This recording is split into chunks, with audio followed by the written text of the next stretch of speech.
Welcome to Progressive Field. It's game 2 of our doubleheader between the Cleveland Indians and the New York Yankees. Fans still filing in. Everybody has Tribe fever now as the Indians beat the Yanks in the first half of the doubleheader, 1-0, the final score earlier here today. Hi again, everyone. Matt Underwood alongside Rick Manning. What a game pitched by Justin Masterson. And now the Tribe turns to Trevor Bauer, getting another chance to show his stuff here in the big leagues. Boy, when you have a doubleheader and you win the first game 1-0, that's outstanding. And Masterson set it up. We're going to get another look at Trevor Bauer. It's going to be his third start coming out. His problem has been commanding the fastball and throwing strikes. He's had his walks, but he doesn't give up many hits. Pitched a very good game, getting his win his last time out. You can see 1-1 this year. He will be matched up against Nuno for the New York Yankees, a left-handed pitcher this year. He has had one relief outing, and that is it. So you know the Yankees will be loaded up in their bullpen because they got a pretty good start from David Phelps in game 1. But can the Indians sweep this doubleheader from New York and take over sole possession of first place from Detroit in the American League Central Division? They've already got a half game up on Detroit. Trevor Bauer gets another shot here in the big leagues against the Bronx Bombers. It's the Indians and the Yankees, game 2 of our doubleheader. And it's coming up next on Sports Time Ohio.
Masterson, a complete game shutout.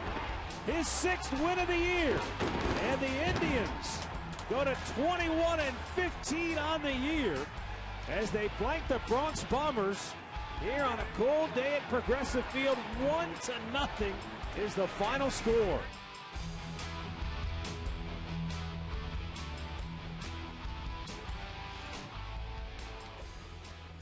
Well, here at Progressive Field, getting ready for game 2. Trevor Bauer has finished his warm-up tosses. He's headed from the Indians' bullpen now toward the dugout. Getting ready to face this Yankee lineup here today, as the Indians will try to make it 2 straight over New York. Great crowd in attendance for game 1 of this doubleheader, and many more will continue to file in here this afternoon. Bonus baseball, 2 for the price of 1 here at Progressive Field here today. Bauer will face a Yankee lineup that is going to look a little different than what they had in Game 1, only from the standpoint where Joe Girardi is going to mix it up lefty-righty, lefty-righty. He's going to try to balance his lineup instead of bunching a bunch of left-handed hitters together. In the Game 1, he had 5 left-handed hitters all at the top of his lineup against the right-hander Masterson. Well, with right-hander Trevor Bauer going in Game 2, a little bit of a different look. We'll get the lineups coming up here in a little while. This is the old traditional doubleheader. Normally, I only remember the day-night doubleheaders. They clear the stadium, they clean it up, and they let you back in at 7 o'clock at night, but not here because the Indians have to go to Philadelphia tomorrow. So these 2 makeup games, let's go. It's traditional. I love it. They honored Mariano Rivera in between ball games, giving him a nice what was that, an album, wasn't it? Well, Metallica, the Enter the Sandman has been his song for so many years coming out of the bullpen, so they had a gold Enter the Sandman album. Really nice. Yeah, very nice tribute to Mariano Rivera, who is retiring at season's end. Trevor Bauer getting the start for the Tribe today. With more on Bauer, here is Katie Witham.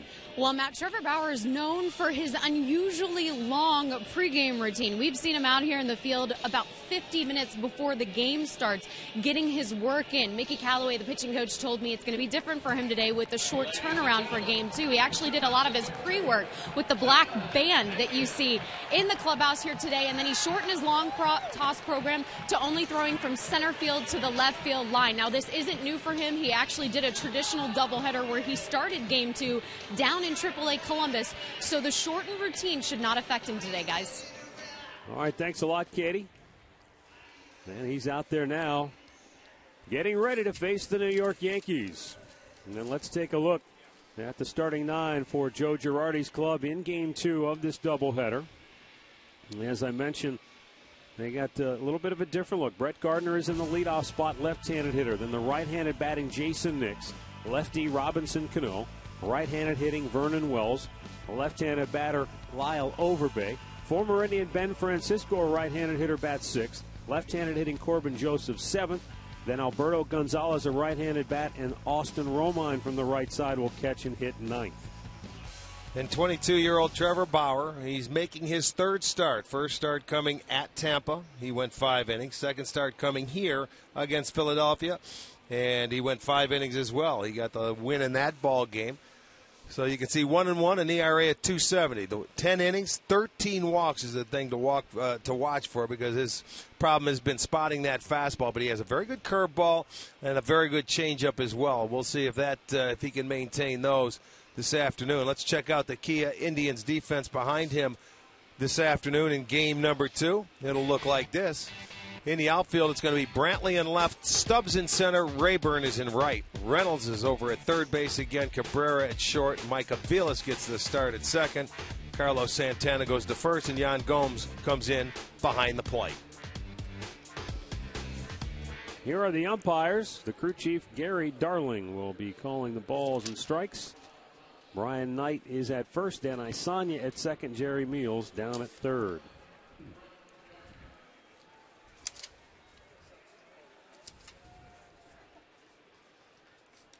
And we're ready to go just like that.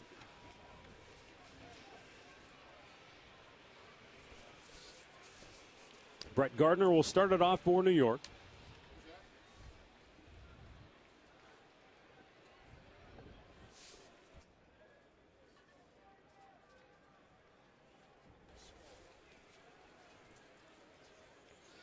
And Trevor Bauer into the line, and his first pitch is high, ball 1.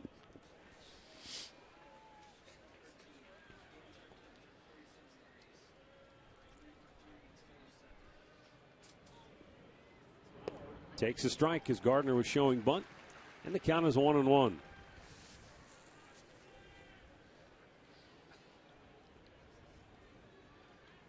Gardner went 1 for 4 in the first game of the doubleheader. That one hit was a bunt single.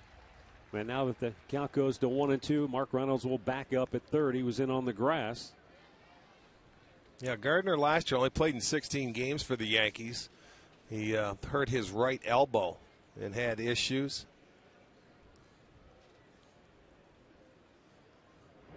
Swung out and missed. Bauer starts the game with a strikeout.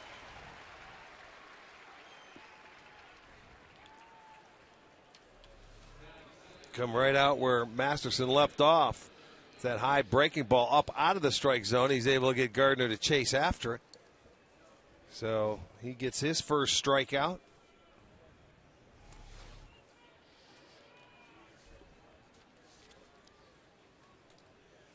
Now Jason Nix getting the start at third base and batting in the 2-hole. Fastball at the knees for strike one.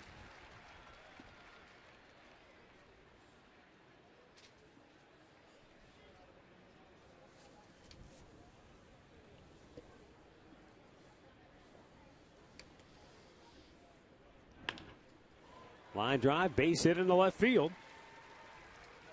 And Nix, a one-out single here in the first. Our keys to the game for game 2 of this doubleheader. Bauer fastball command, throws strikes. And patience against Nuno. Young man getting his first start. Robinson Cano 0 for 4 in the first game of the doubleheader. DHing now in game 2 here this afternoon.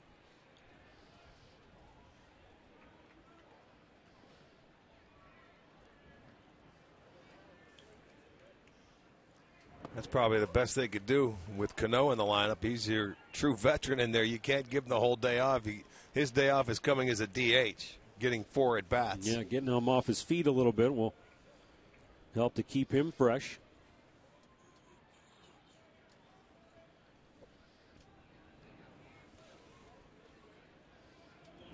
Fouled right back in the count of ball and a strike.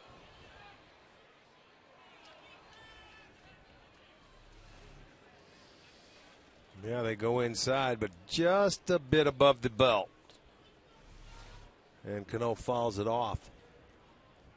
Good to see Bauer throwing a lot of strikes here at the outset. 6 out of 8.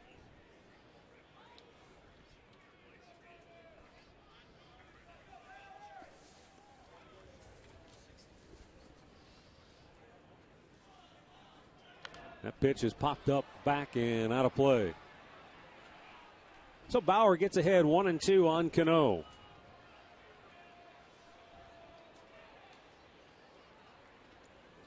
And then for these Yankee hitters, they're getting their first look at Bauer. I'm sure they saw some scouting reports, maybe saw some video before the game. I'm sure they had one of his games that he might have been throwing, yes, on television. They haven't had that much time to watch or pay attention, so you might be right. They just might have had scouting reports to go with him.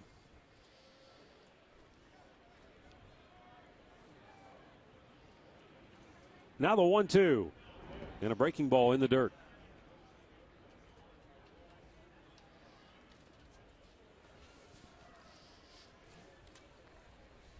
Gomes getting the catching duties today. In the second half of the doubleheader, Carlos Santana is at first base.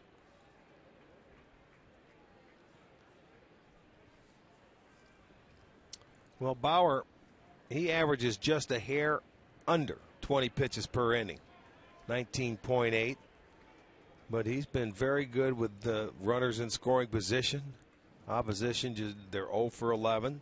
He's been very good to left-handers. He's even been much better to right-handers. Lefties are hitting 133. Righties, 063.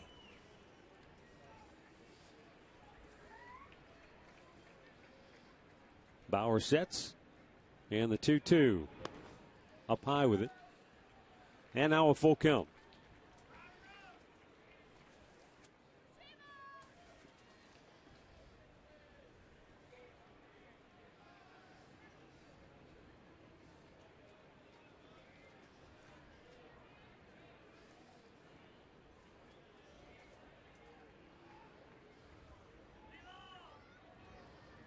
Cano awaits the payoff pitch. The runner goes, and a ground ball to first off the glove of Santana. Bauer to the bag, but the flip is behind him, and now Bauer's hurt.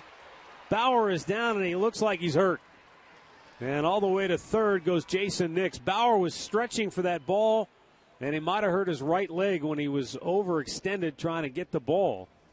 Now he gets up and gingerly walking back towards the mound. Well, Santana actually made 2 errors there. Now, the first one not able to catch the ball, but then the second one on the flip. He didn't give Bauer a good flip and didn't lead him to the bag. So, in essence, he really did made 2 mistakes there. I don't know if they're going to give him a base hit, but it's a hit and an error. It probably should have been 2 errors. Well, it certainly didn't look very good when he was laying down on the ground, but when he got up, he's trying to stay in the ball game now as he's telling Terry Francona that he's okay. Yeah, he tried to go for the stretch, and he goes straight down. Let's see. Oh, you know what happened? He stepped on his foot. He stepped on his right foot. Watch. His foot's in the middle of the bag. Watch where Cano steps. Going on the bag, watch his right foot get to the base, and he's going to step on it. There you go. Okay. That's what's hurting right there. I got you. He cleated him. It had nothing to do with his back or his leg, and he stepped on it. He had too much of the bag. Well, that's probably a good sign then. It just took a minute to get the feeling back when somebody stomps on your foot with the spikes. I thought initially, Rick, he might have, overextended his leg and maybe tweaked a hamstring or something, but you can see him still flexing that right foot, trying to get the feeling back in it. Well, they're kind to Cano. They give him a hit there. That should be 2 errors on Santana. A hit? They gave him a hit and an error to let Nix go to third base. It should be error and error. 2 errors. All right, first and third, 1 out. Vernon Wells, the batter, as Bauer tries to collect himself now.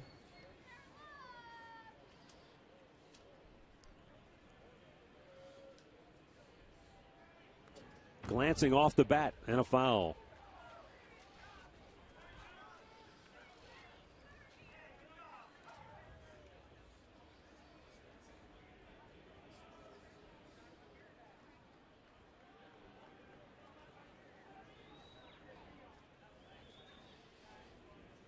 Now the 0-1. Fastball just missing low.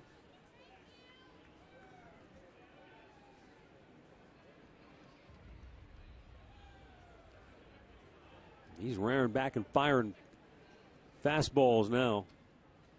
The 1-1. Breaking ball. Took a little something off. They get 1 at second. They try to turn 2, and the throw is wide of the mark. So a run scores. There are 2 down in the inning. Good throw, and they had him at first. But Aviles on the turn was off the mark with his throw. Well, it's not hit all that hard. Cabrera gets it over to Mike Aviles, and he makes the turn, and the throw is very wide. They're not going to get him. Would have had to be a perfect throw to get him. So the defense a little shaky here in the first inning. Give Vernon Wells his 21st RBI on the year. And the Yankees have a 1-0 lead. As Lyle Overbay comes to the plate.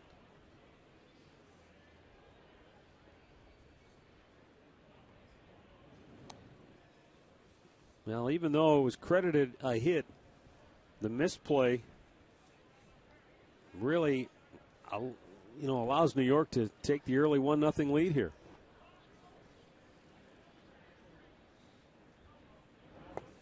Down low, ball 1 to Lyle Overbay. Pinch hit and drew a walk in the first game of the doubleheader.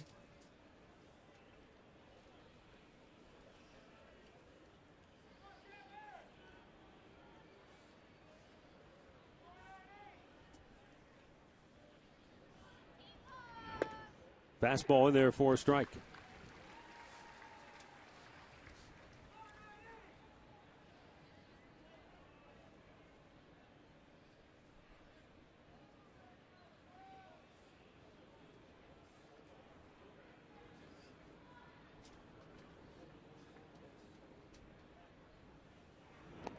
In the dirt. And a count 2-1 on Overbay.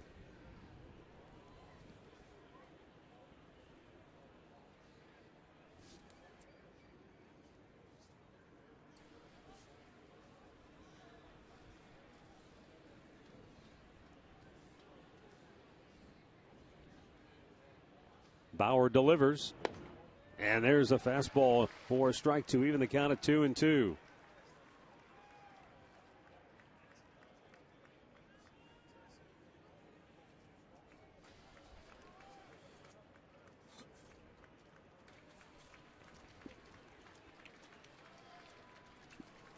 With Wells taking his lead at first, Bauer delivers. And I don't know. Let's take a look at this on our Nissan pitch tracker. It's a curveball coming down, an 2-2 pitch. Looked pretty good. See what you think. That's a good pitch. That's a strike. I mean, well, man. Well, it's not. It looks like it. Now the payoff pitch, the runner goes, and a fly ball to center field. Drew Stubbs makes the catch. The Yankees take advantage of a misplay in the first, lead it 1-0.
Lead.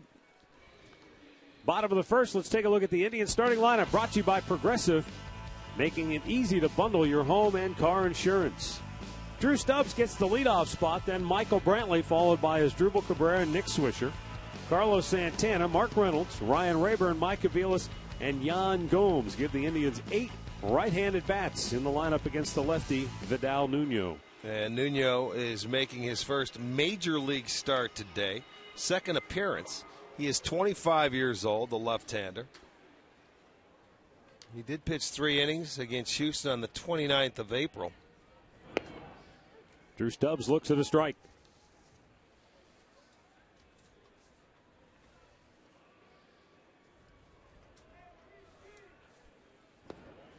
Down and in, 1 ball, 1 strike.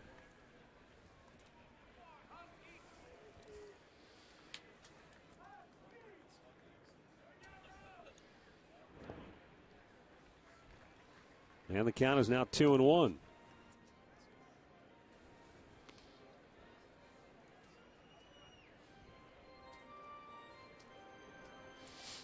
Nuno spent time in A-ball and Double-A last year.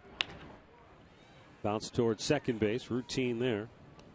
Joseph throws him out, 1 away. Let's check out the Yankees defense behind Nuno this afternoon. And it looks like this. It'll be Wells in left field, Gardner in center, Ben Francisco, former Indian, over in right. Nix is at third, Gonzalez at short. Joseph playing second this game. Overbay is at first, Romine behind the plate.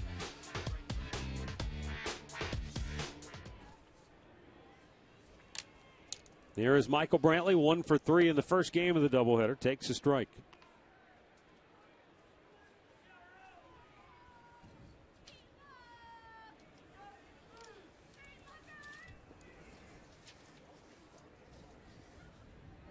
Nuno misses outside.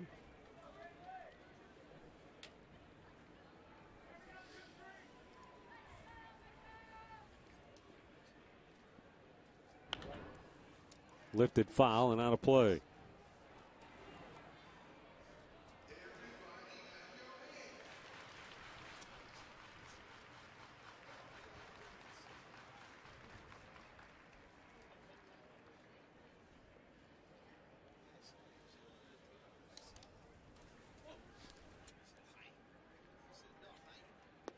Upstairs with the breaking ball, and the count evens at 2-2.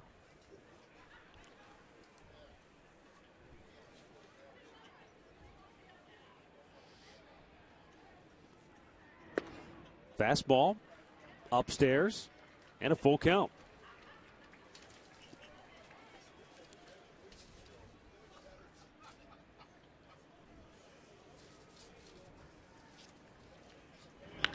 Brantley liftoff, deep right field.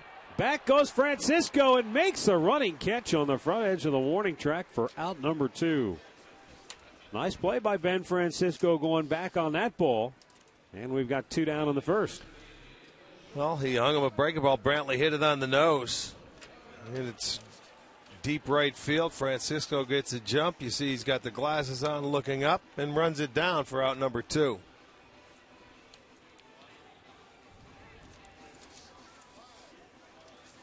That's going to bring up Asdrubal Cabrera with 2 down in the first and the Tribe down 1-0.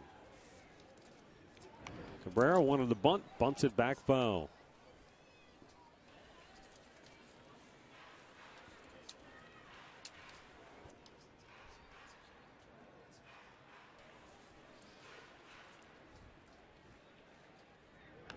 Another breaking ball, and that's fouled back out of play.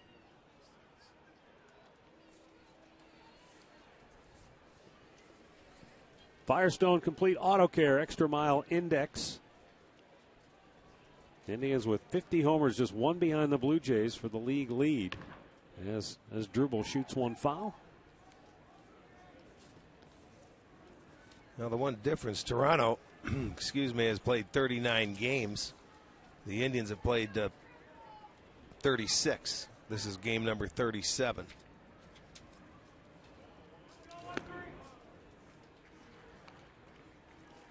Well, the Indians in their last, 15 games, that's only the second first inning run they've allowed.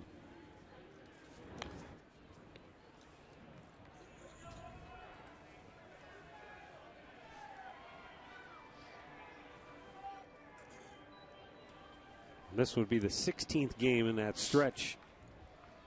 The last 15 coming into the second half of this doubleheader, they've outscored them 17-1 in the first.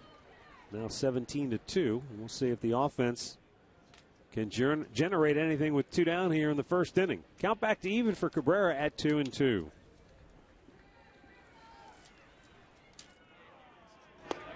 Strike 3 called, and the inning is over. After 1, it's New York 1, Cleveland 0.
Ben Francisco will lead off against Trevor Bauer.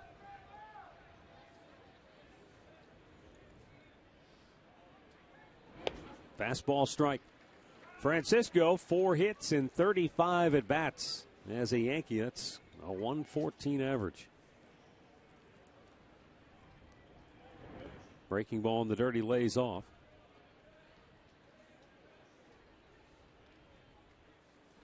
Francisco started spring training with the Indians. Sure did. This year.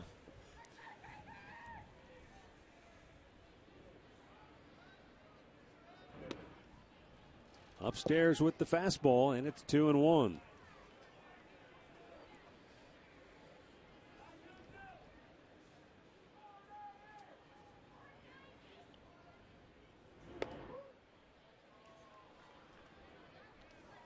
And now the count is going to 3-1.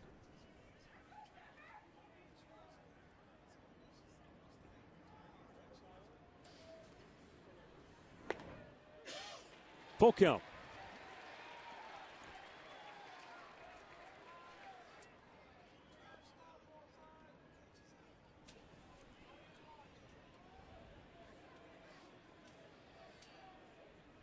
Bauer's payoff pitch is a fastball hit in the air to right field.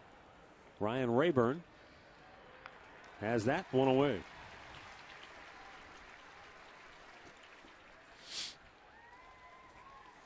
Our stat of the game brought to you by your Northern Ohio Buick dealers. Second shutout of the season for Masterson. Both of them 1-0 win.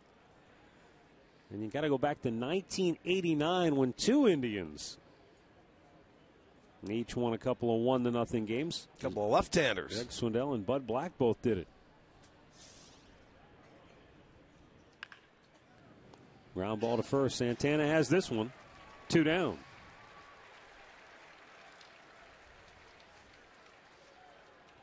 Our great clip of the game, Justin Masterson. Really a dominant performance. Yeah, and as Terry Francona said between games, he knew what was going on. You know, he got a game yesterday, used a lot of people out of the bullpen. So he went out, gave you innings, gave you quality innings, and then went the distance. 67% strikes, 18 pitches, 10 0-2 counts.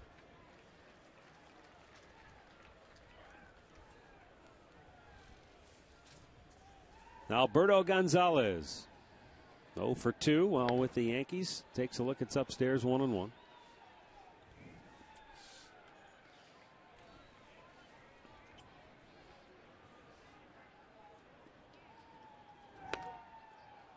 Breaking ball hangs up high, and it's 2-1.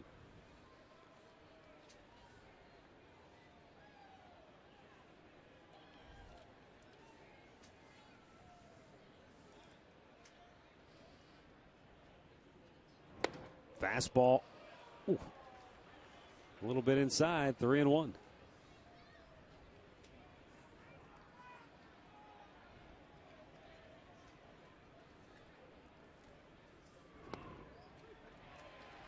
Now a full count.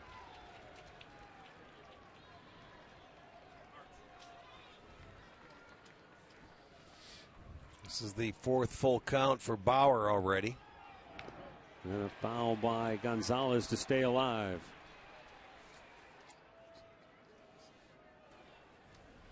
Change of pace here on a 3-2. Yeah, sure was. Just got a piece of it to stay alive.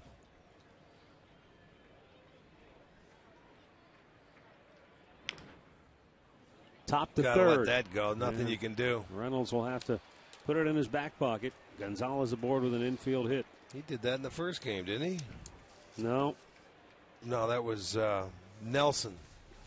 Ended up getting that first one. That ball's up, and he hits it straight into the ground and not going to go anywhere. So Reynolds just says, forget about it.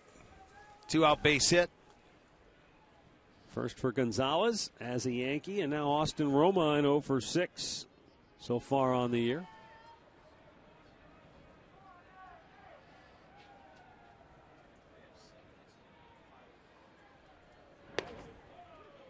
And a fastball in for a strike.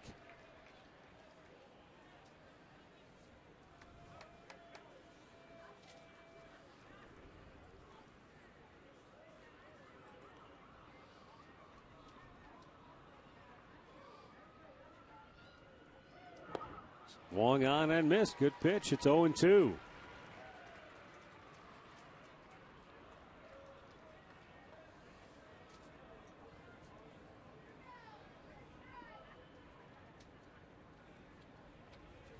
Romine, a second-round pick back in 2007 by the Yankees. And held on by Gomes.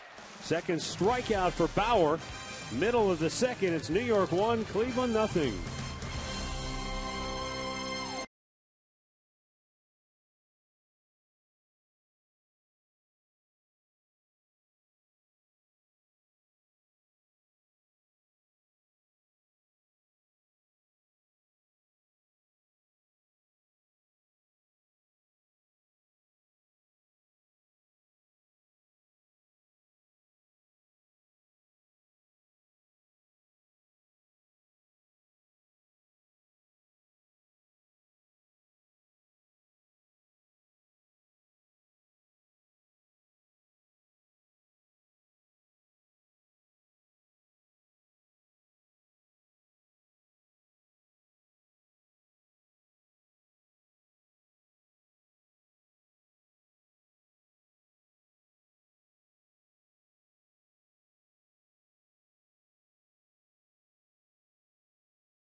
Brought to you by McDonald's new Premium McWrap. Try one today. And by Kia.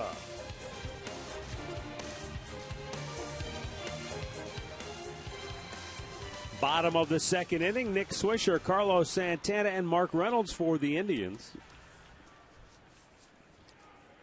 Left-hander Vidal Nuno. A 1-2-3 first inning. Nick Swisher 1 for 4 in the first game today.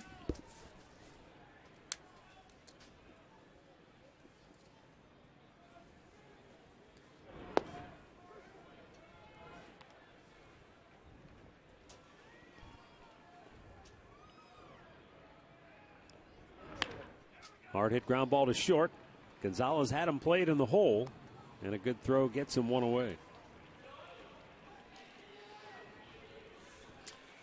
MLB.com at bat is the #1 source for live baseball everywhere you go.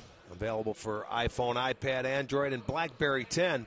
At Bat delivers Indians baseball with live audio, pitch tracking, stats, news, highlights, and more. Text at bat to 31826 or visit Indians.com for the details.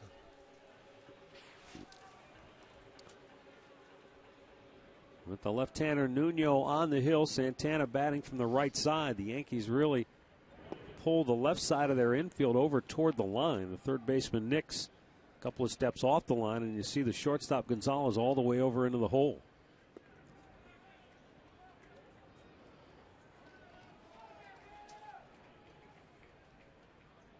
Santana 0 for 1 in the first game, couple of walks.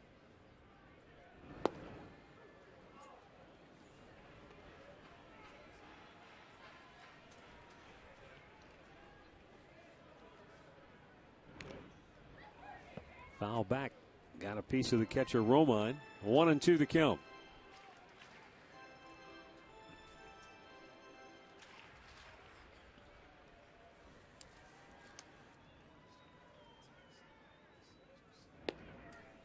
That's outside. 2-2.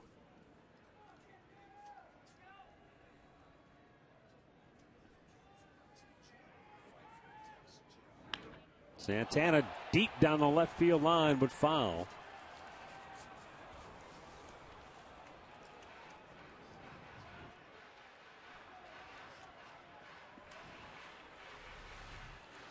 Well, you get out in front, little hook to it out on the home run porch. It's a souvenir for somebody. Called third strike. Second one of those today, 2 down. And Munoz retired all 5 that he's faced.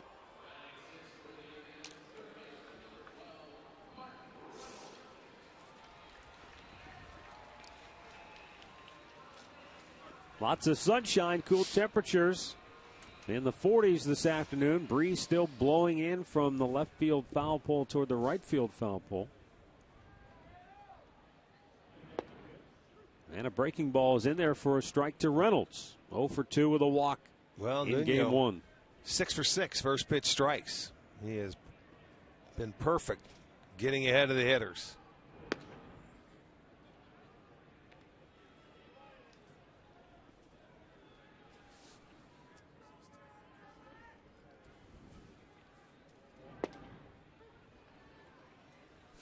Well, he's been able to throw his breaking ball for strikes very consistently here at the outset.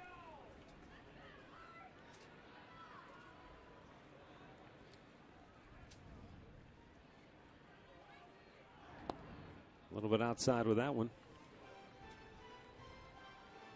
Count evens at 2-2.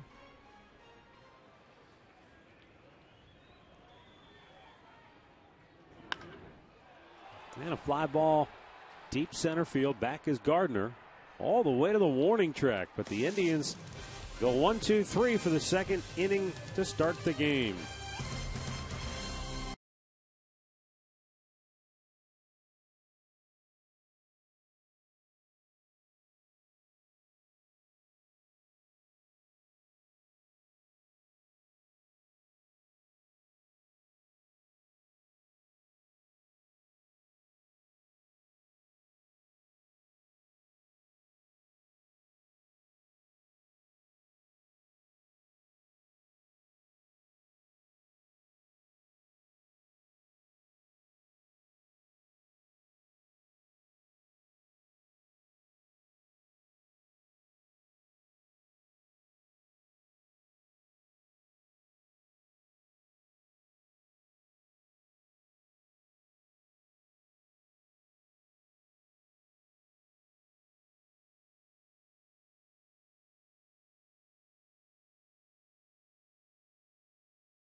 Brett Gardner will lead it off. Struck out his first time up.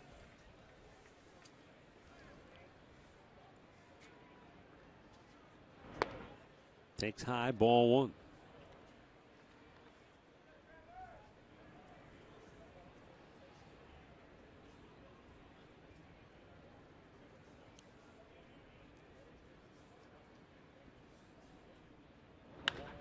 Ground ball towards second.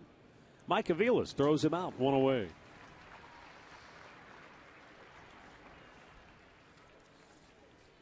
Our trivia question brought to you by AT&T. Name the only player whose 3,000th career hit came as a pinch hitter. We'll have the answer to that coming up later in the game. Jason Nix singled and came around a score, the only run of this game in the first.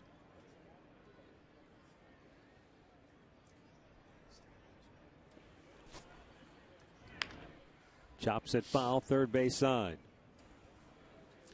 Trevor Bauer's path to the big leagues has been accelerated ever since he was in high school. He graduated a year early, left school after his junior year in high school, and went to UCLA as a 17-year-old freshman and earned freshman All-American honors when he went 9-3 with a 2.99 ERA. Then as a sophomore, he led Division I with 165 strikeouts. His junior year, he struck out over 200 batters and walked only 36.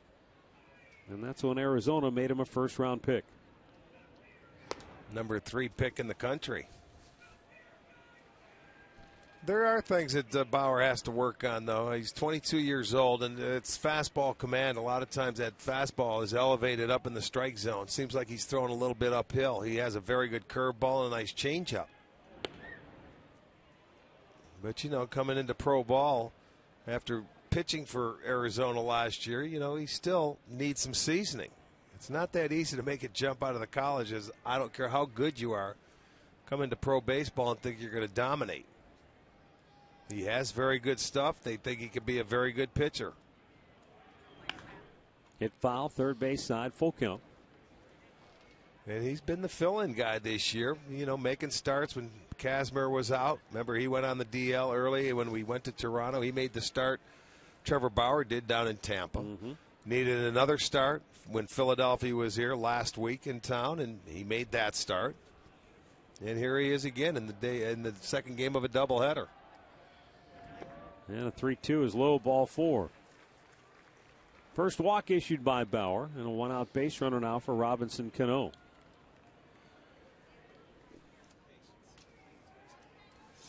Well, the Indians have lowered prices on your favorite ballpark fare here at Progressive Field. You can get $4 12-ounce domestic beers and $3 Sugardale hot dogs at every game. Just log on to Indians.com for your tickets. Going to bring up Robinson Cano, who had a base hit his first time up.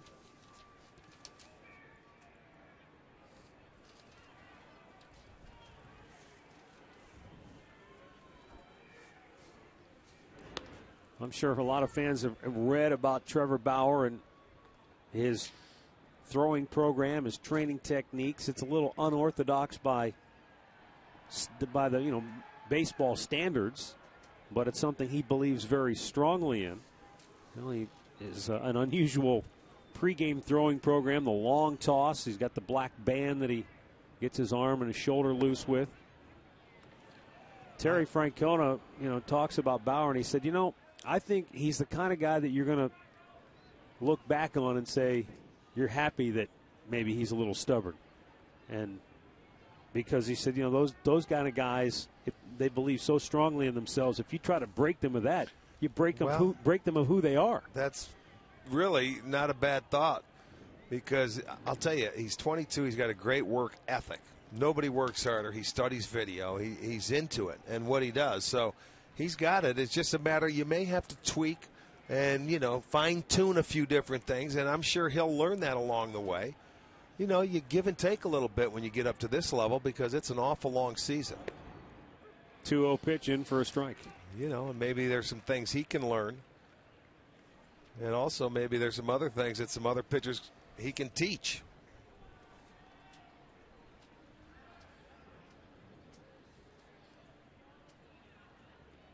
Robinson Cano with a 2-1 count.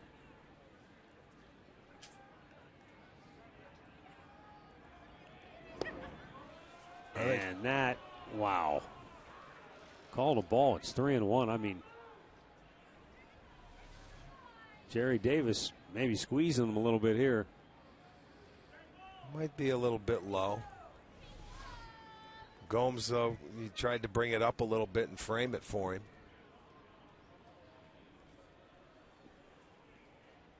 Now the 3-1 pitch. Fouled off at a full count. Sure, we'll see Nix taking off here in this situation on the full count with one out. Cano, the hitter.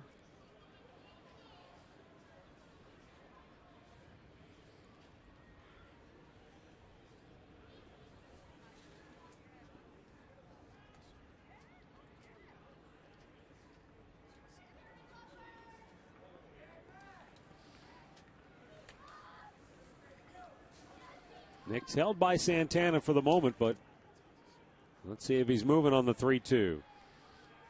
Cano steps away.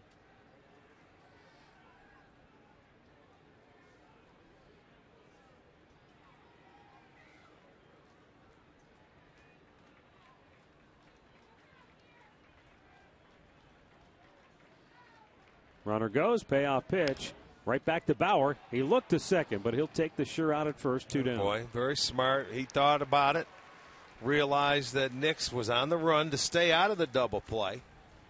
And you don't make the throw, just take your out at first base. He thought about it quickly, turns, looks. Cabrera sort of gave him the no. Get your out. So 2 outs now. And Vernon Wells the batter.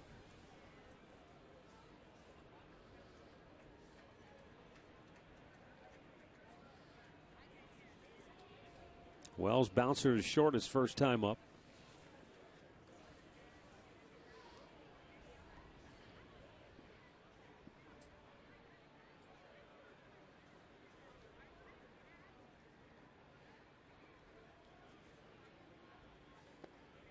Low for ball 1.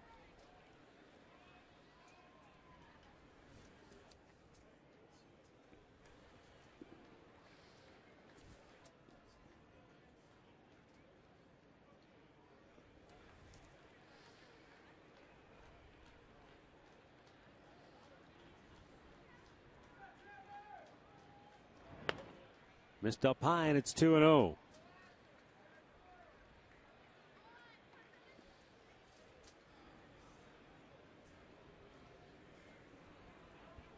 Jason Nix, who walked at second.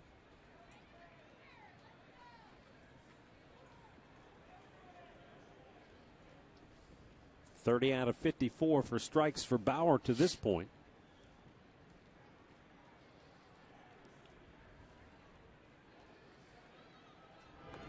Glanced off the bat. Oh, Wells is turning around. It's like, oh, boy. That's the last thing you want to do if you're a hitter. You have the count in your favor, and all of a sudden you go for a pitch and you just flinch, and it hits your bat.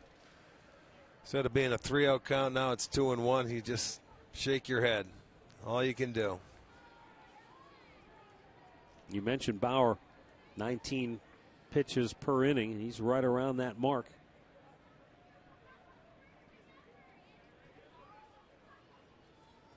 The 2-1. Nothing doing with Nix.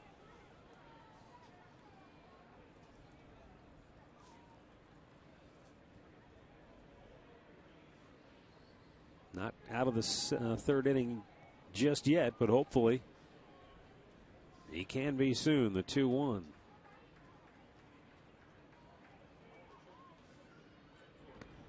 Up high with it. 3 balls and a strike.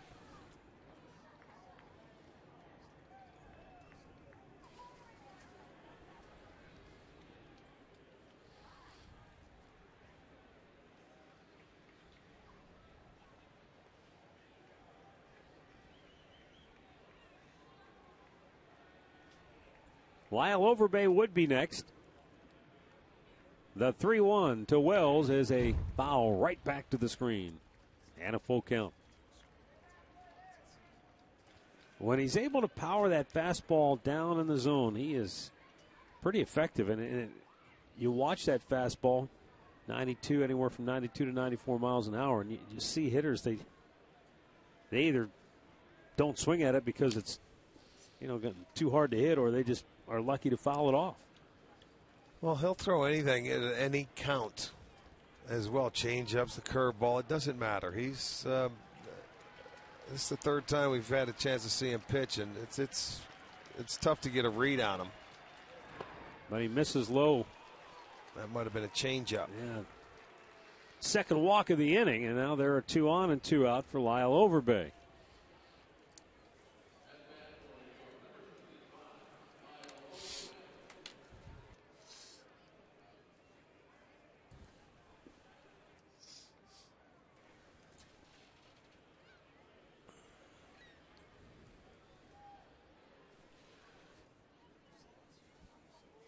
No Bauer, who got Overbay to fly out to center field his first time up.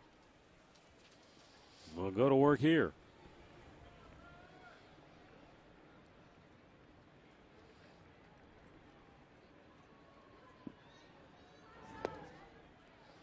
That last start that Bauer had at AAA was a head scratcher. One 6 to remember. 2/3 innings. He did not allow a hit. He walked 4 and struck out 7 and hit 4 batters.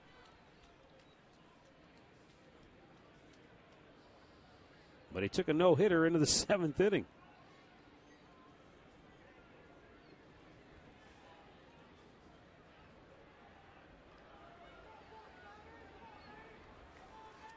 One to nothing. New York leads it here in the 3rd. They've got 2 on with 2 out. And the 1-0 pitch to Overbay. They appeal. He did not go. It's 2-0.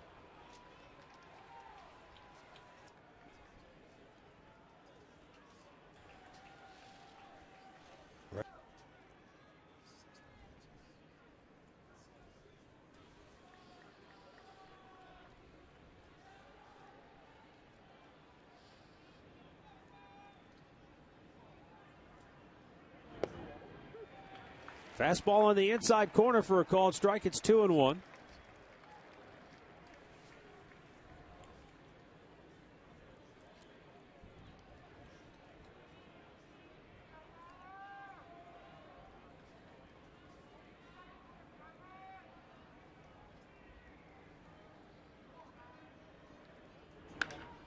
And a fly ball hit to deep left field. Back is Brantley on the track. Makes the catch. And the inning is over. The Yankees strand a pair. We'll go to the bottom of the 3rd. 1-0 New York.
Game for Miller Time, brought to you by Miller Lite.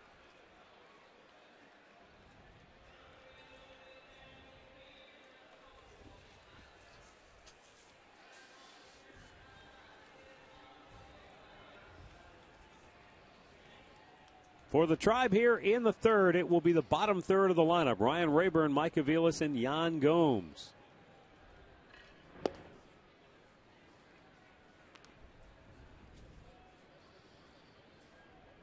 This guy perfect, 7 for 7. First pitch strikes.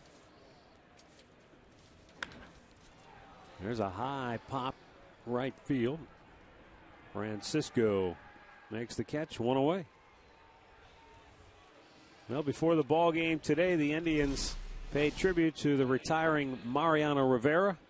Indians team president Mark Shapiro on hand to unveil a gift from the Indians organization to Rivera. The Enter the Sandman Gold album. And a plaque with many of his accomplishments. Yeah, the Probably the best closer of all time right there. You talk about Mr. Automatic, 1, 2, 3. He has been it.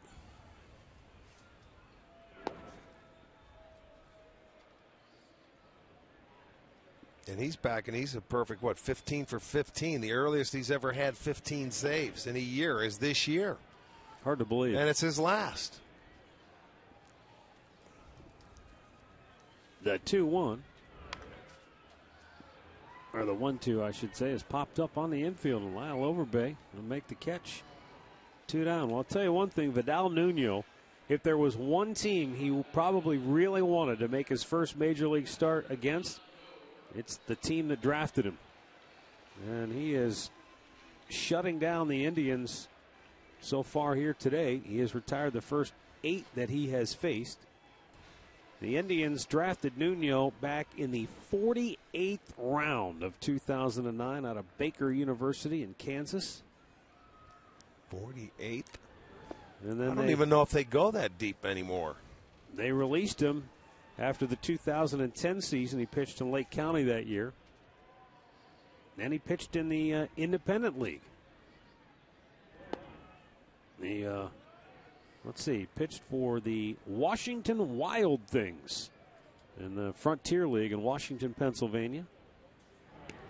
And then the Yankees signed him June of that year. And he has made the climb now today in his first major league start.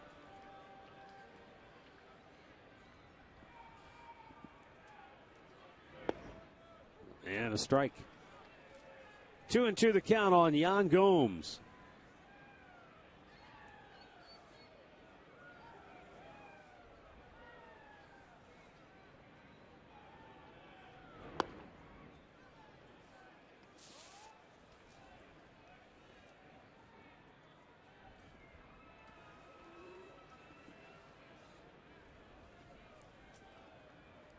There's the payoff pitch. Gomes, the tapper, up the middle, and it is through. And the Indians have their first hit of the game. And no surprise, it comes off the bat of Yan Gomes, who is really swinging a hot bat. Well, the first hit of the day, game 2, I should say, for the Indians. This one right up the middle, CNI base hit. Once it gets over the glove of Nuno into center field, nobody's going to get it. So a 2-out single. Gomes, a 3-hit game yesterday in Detroit.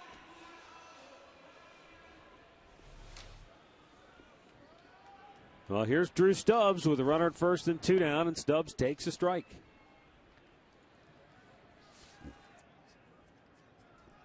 Boy, his breaking ball, it seems like he can throw for a strike anytime he wants to. The question is, second time around, after getting a look at him, what effect that has had on the Indians hitters to this point. Yeah, we thought the same thing too in game 1, going up against David Phelps, but he turned in. He got better later in the game. He was about up until the 6th inning, ball and strike. Yeah. 50%, 50-50. First time Nuno out of the stretch today.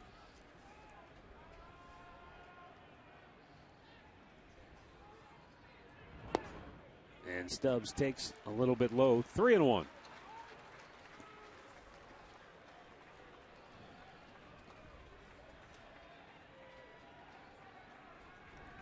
Michael Brantley, who's on deck, might have had the best at bat against Nuno so far. And it's ball 4. So knock and a walk, and 2 on with 2 out now for Brantley, who drove one to deep right, sent Francisco back onto the track to make a catch in the first inning.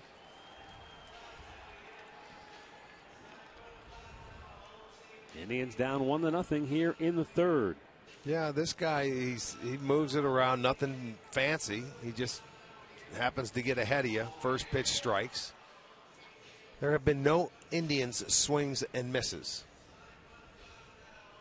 So they've either taken it for a strike, just trying to size him up and get an idea, but they haven't swung through anything yet.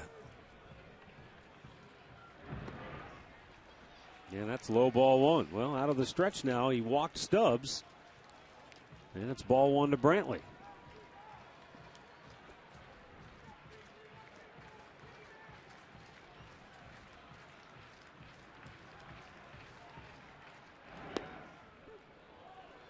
That curveball dips in. It's 1-1. That's the one you're talking about. It seems like he can throw it for strikes anytime he wants. Little curveball.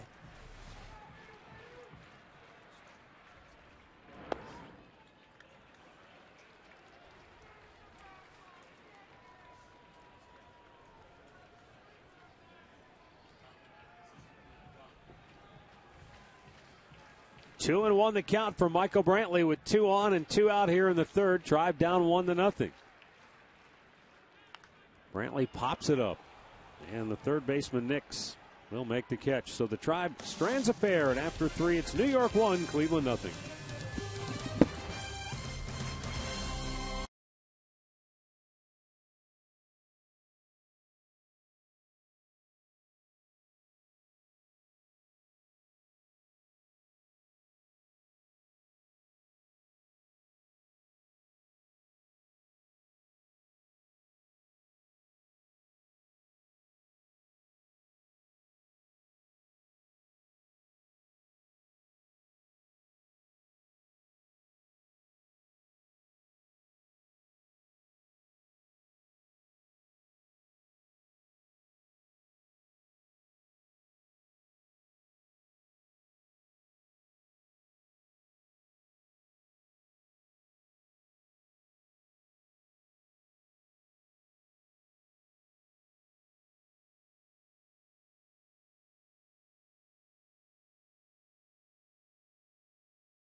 From our Panini cam. Nice day. Beautiful sunshine. Fans starting to enjoy it, although those ones over in third base with the shade coming in, they may start moving down the first baseline, I think, to stay into the sunshine. Those are the people that are going to be happy right there. Well, like you said earlier, the folks that came prepared, bundled up, I think they're okay. If you showed up today wearing a T-shirt thinking because the sun was out, you were going to be okay, you're in trouble. Yeah, that's true.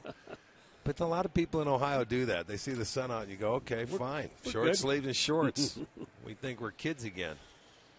Ben Francisco, Corbin Joseph, and Alberto Gonzalez for New York here in the fourth. 1-0 Yankees lead it. Swing and a miss. I mean, we had crazy. Game one, the Indians scored a run in the first inning. Right. And it held up the whole way. Yes, it did. Here in game two, it's the Yankees who get the run in the first inning, and it's held up to this point. Bauer misses up high, 1-1. Well, Justin Masterson was dealing. Little different tempo into this ball game. You know, when you're playing defense for the Indians compared to game one, Masterson was pounding the strike zone. Base hit through the hole on the right side, and Francisco aboard to start the fourth for New York. Hit number 4 for the Yankees. Francisco taking a fastball the other way. So they will get their leadoff man aboard for the first time tonight. Tonight, this afternoon. And now Corbin Joseph, left-handed hitter, bounced to first his first time up.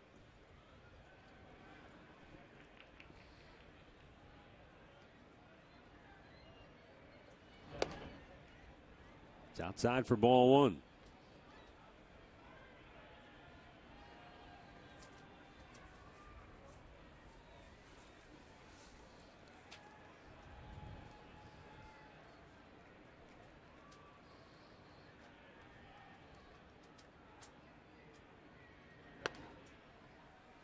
Up high, 2-0.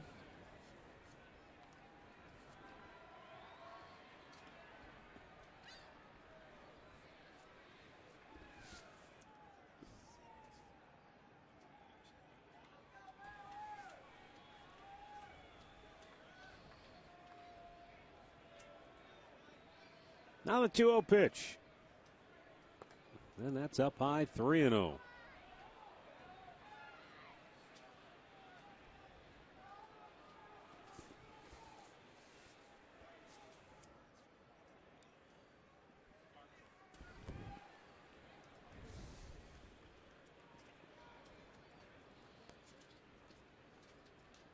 He deals, finds the strike zone, 3-1.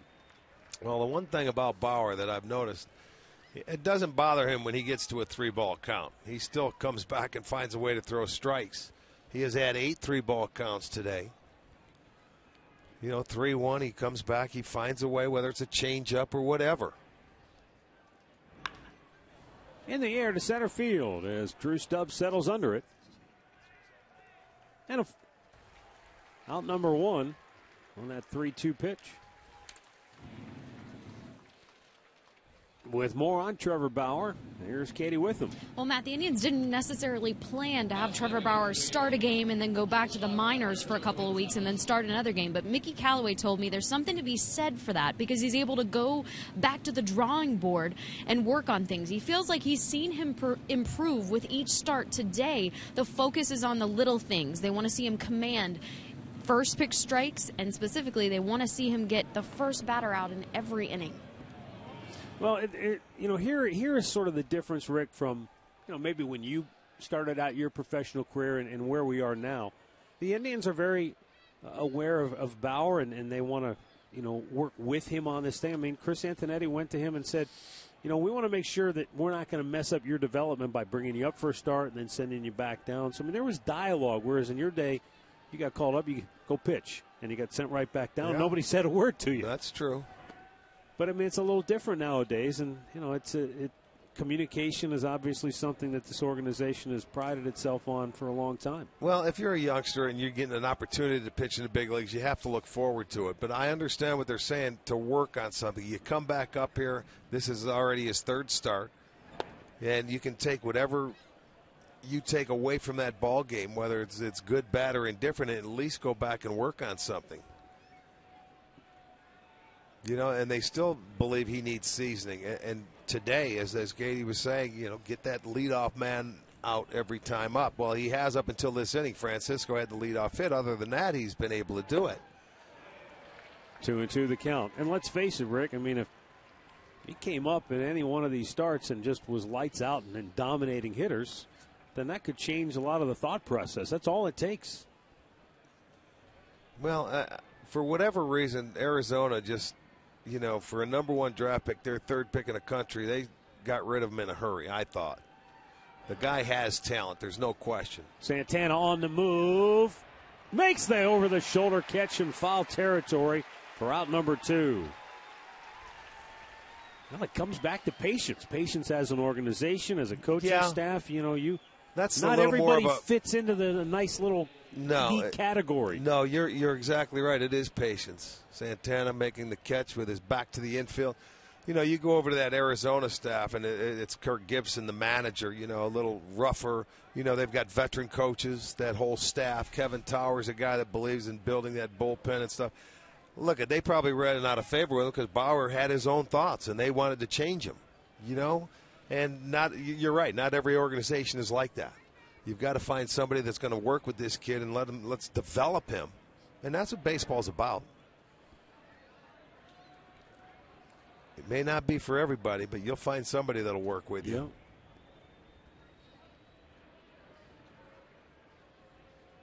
Yeah. He has good stuff. He's not afraid to throw any pitch at any time in any count. Austin Romine struck out his first time up.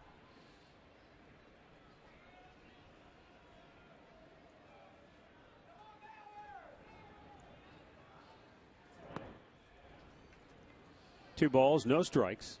And also, in this organization, we're looking for some good young starting pitchers that, they haven't drafted. They haven't been able to develop any. in this organization for a while. So what happens? You make a trade to get one, so you can see what can happen. Swing and a miss. It's 2-1.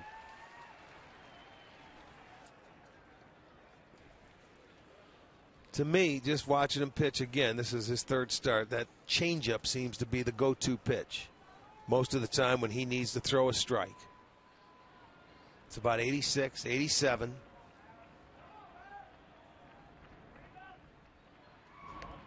Checked it. And a foul off the bat, 2-2. He threw it 2-0. He throws it 2-1.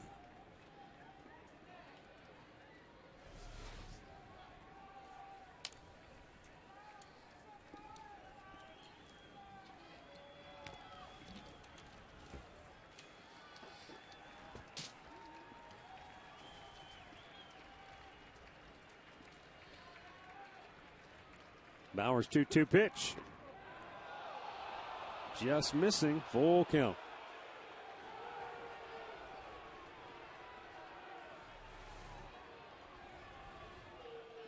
Big looping curve. Yeah, curveball a little too high.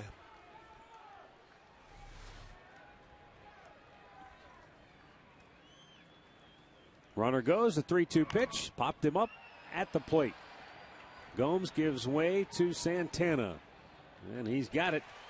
And the inning is over, so the leadoff single does no damage. We'll go to the bottom of the fourth. 1-0 New York.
Prospect, the latest on the Browns from the Hall of Fame luncheon, and why you should get to know Andrew Wiggins. It's all on FoxSportsOhio.com.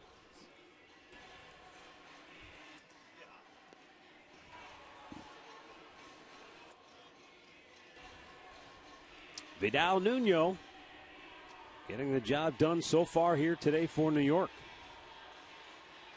The former Indians farmhand with 3 shutout innings. He's walked 1, struck out 2, and he's allowed 1 hit. He'll face his Drupal Cabrera, Nick Swisher, and Carlos Santana here in the 4th.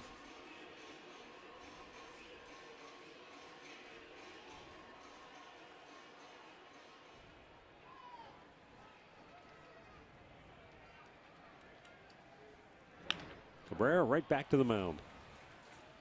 Nuno throws him out, 1 away.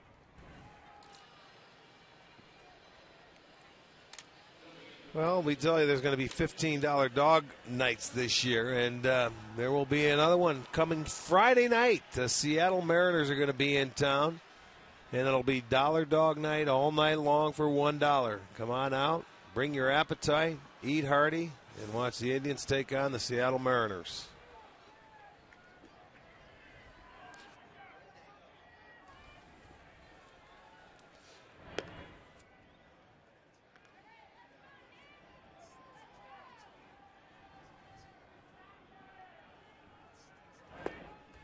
Pitches outside to Swisher, and it's 2-0.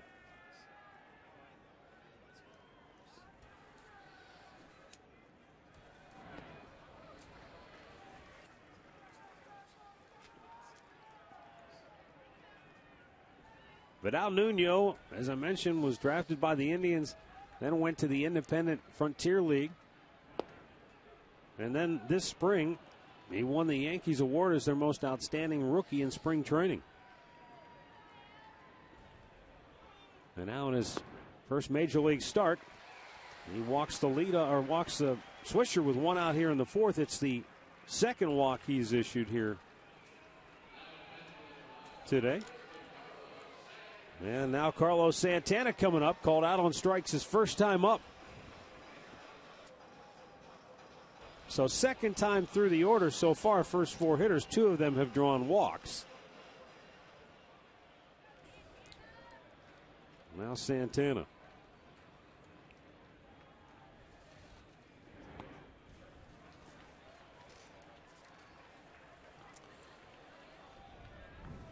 Out to the mound goes Romine.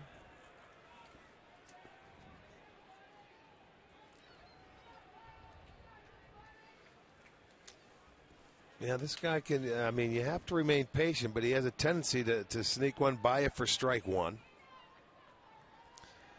And then he goes to nibbling. So you have to remain patient. You try and pull him, and you're doing him a favor. Fly ball, center field. Gardner makes the catch. And Swisher will have to scamper back to first. 2 down. Now to bring up Mark Reynolds, who flied to center his first time up.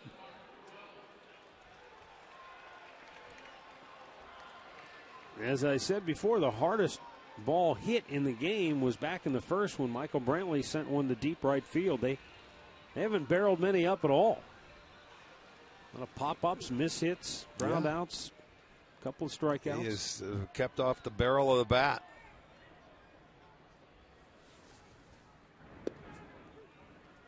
The only hit for the Tribe, Yan Gomes, bounced one through the middle of the infield.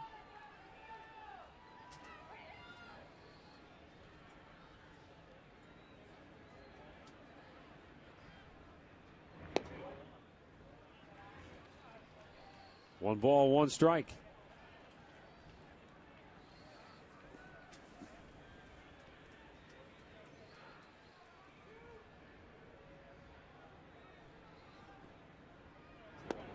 That's down and in, 2-1.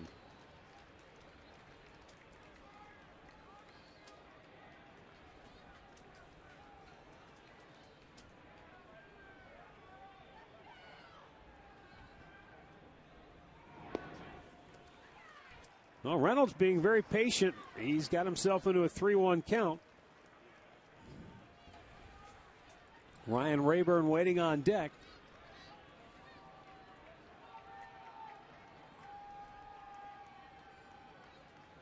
And it's ball 4, so 2 on, 2 out. 2 walks in the inning. And Ryan Rayburn coming up now.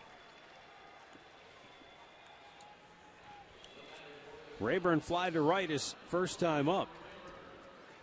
He's trying to snap an 0 for 8. But he's been very good in the clutch. 6 for 17 with a runner in scoring position. Fouled it right back.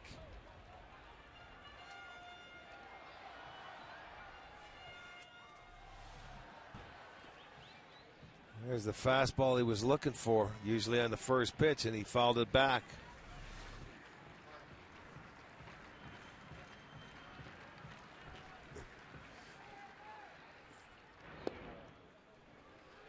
One and Romine going to go out. Second time he's gone out to the mound this inning. Adam Warren is up now, loosening in the New York bullpen.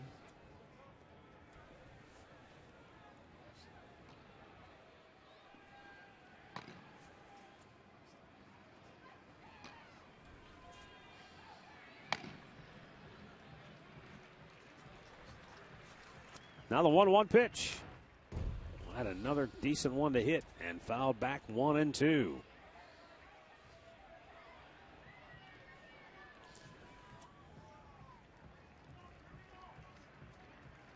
Swisher and Reynolds both walked in the inning.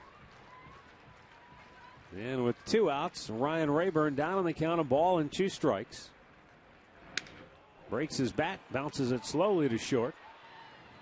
And Gonzalez throws him out. 4 complete. It remains New York 1, Cleveland nothing.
A wireless receiver only from AT&T Uverse. Rethink possible. By your local Toyota dealers. Toyota, let's go places. And by Panini's with 19 locations in Northeast Ohio.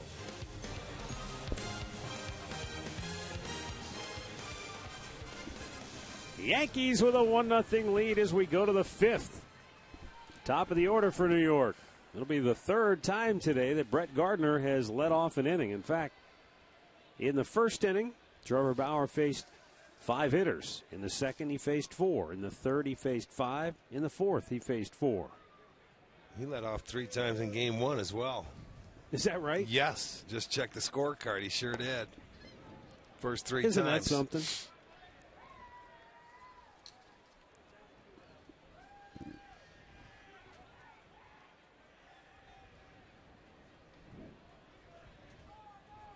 Bauer over 80 pitches on the day. Misses up high, 2-0.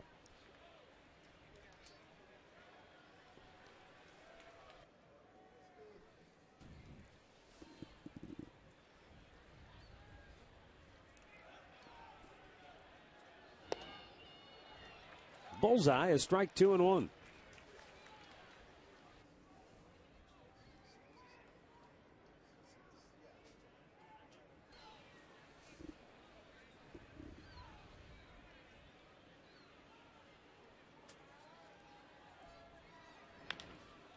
Chop the first. Santana will take it himself.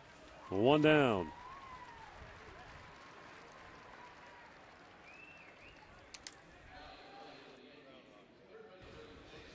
Take a look at our injury report brought to you by Elk & Elk. Serious lawyers for serious injuries. Call 1-800-ELK Ohio. Teixeira, Jeter, A-Rod, all on the 60-day deal.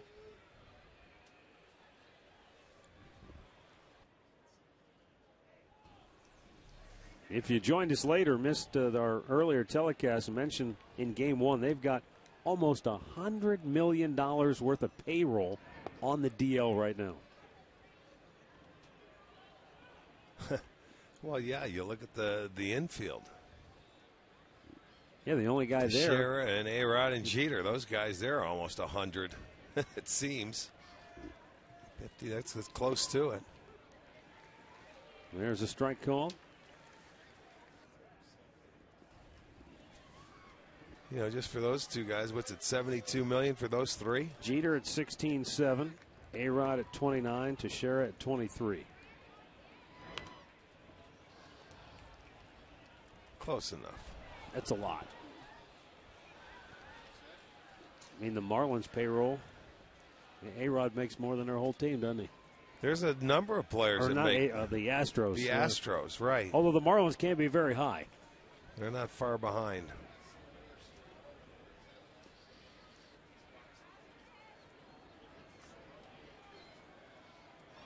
Curveball and a beauty.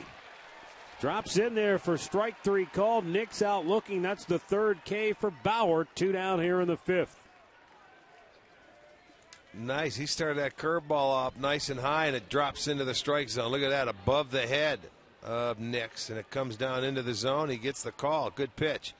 He had one earlier in an at-bat. It just missed upstairs, but he got it started off that high. This one had a nice bite to it. His third strikeout. With 2 down, Robinson Cano steps in. He is 1 for 2. He was credited with a single in the first. As this one is popped up, foul near the railing. Reynolds can't get to it. That wasn't changed, was it? That scoring decision on the ball Cano hit in the first? I don't think so. Here's another look back. You know, it should have been an error right there for Santana not catching it. He slapped down on it, and then Bauer had his foot stepped on. And then a ground ball just not hit hard enough to turn a double play, and the throw was wide anyway. So that ended up going. That's where the only run came aboard. That's it. The only tally of the game.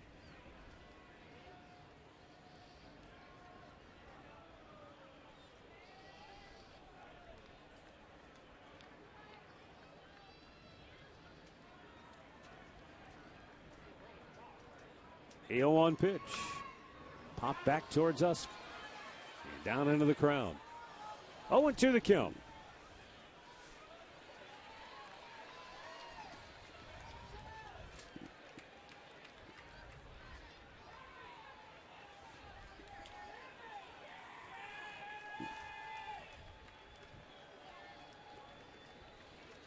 Two down, 0-2 count.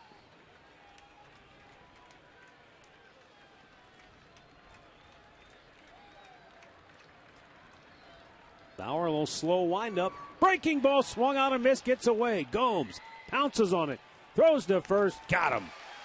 Bauer retires the side in order for the first time today. It remains 1-0 New York.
Cavilas, Jan Gomes, and Drew Stubbs due up.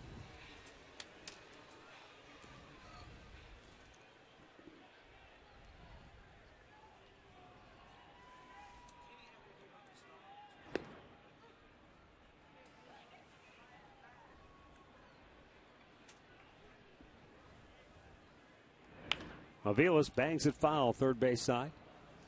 Well, the Indians with just one hit so far in game number 2. We're in the bottom of the 5th. It's a Yan Gomes single. It was right over the head of the pitcher.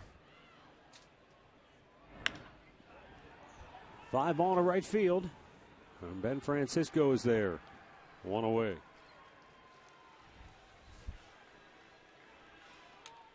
Let's get the answer to the trivia question. 3,000th career hit, pinch hitter. How about Stan the Man? May 13th, today, huh? 1958.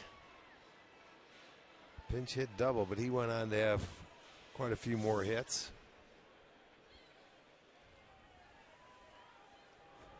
Yan Gomes, the Indians' first hit of this game. In fact, their only hit of the game.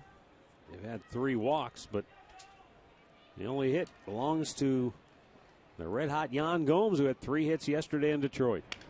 Mashes that one foul. Broke his bat. He'll go get a new one.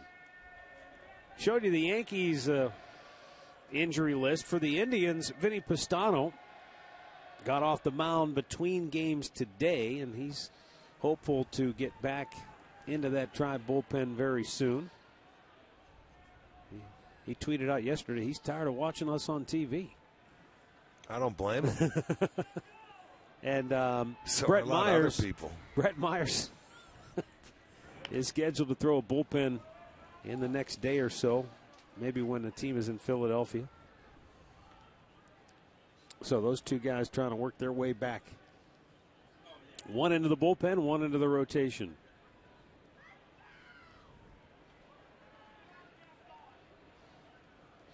No balls and 2 strikes, the count on Gomes. Vidal Nuno pitching a dandy here for New York. Well, you know, and you have to wonder how much longer this guy can go because he only made 1 appearance, you know, where he went, what was it, 3 innings through like 38 pitches. Right now he's already up to 77.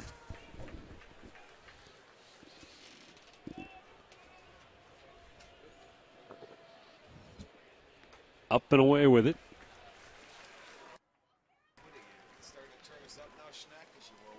And a 3-ball, 2-strike count.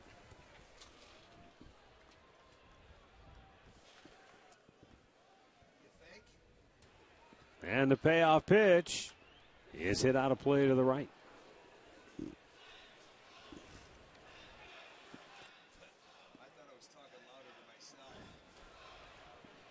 Drew Stubbs waits on deck.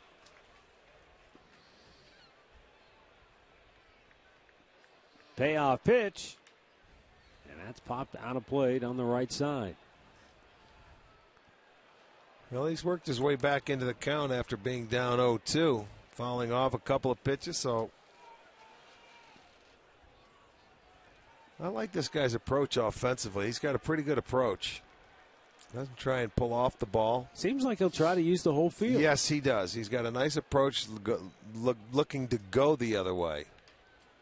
Bounced up the middle this time. The shortstop Gonzalez has it. Throws him out, 2 away. Well, bring the whole family out to Kids Fun Day. That'll take place every Sunday home game here at Progressive Field. There are plenty of activities for the kids, and after the game they can run the bases. So come on out. It's a good day.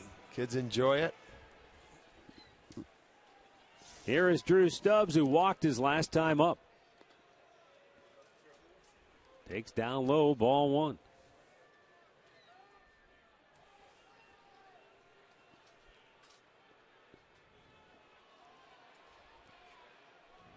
One ball, 1 strike to count.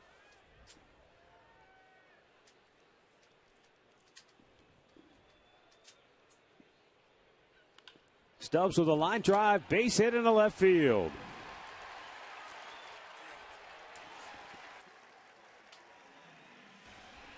Well, Drew Stubbs has the Indians' second hit of the day, and he's aboard for Michael Brantley. There's the fastball coming inside there that he's able to get into a good piece of and hit it into left. Just the second hit for the Indians. And again, it's coming with 2 outs. Their first base hit was 2 outs in the 3rd inning. This a 2-out fifth inning hit. Michael Brantley 0 for 2. Stubbs can run. We'll see if he takes a chance at maybe trying to steal a base. Well, he might go to third here with ease. Hits the bag on his way. Francisco, no shot at him. So the Indians at the corners with 2 down now here in the fifth inning as Michael Brantley follows Stubbs, back-to-back hits here in inning number 5. Good job of hitting the hole. Holding the runner on at first base, and Michael wasn't going to give him a chance to steal a base because he picked on a breaking ball. That's the one he hit to right field in his first at-bat, was a breaking ball. So he finds the hole there. Stubbs gets to third easily. So back-to-back hits. Again, with 2 outs now, it's going to give the Indians a chance to at least tie this game. They'll need a base hit to do it. Cabrera 0 for 2. He has struck out, grounded out. Once again, the Indians looking for that 2-out magic. Fouled back out of play.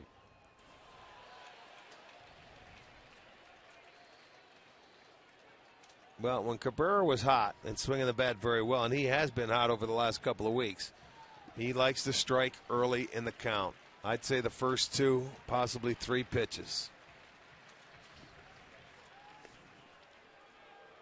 The Indians looking for their first hit of this doubleheader day with a runner in scoring position as Adam Warren is up again in the Yankee bullpen.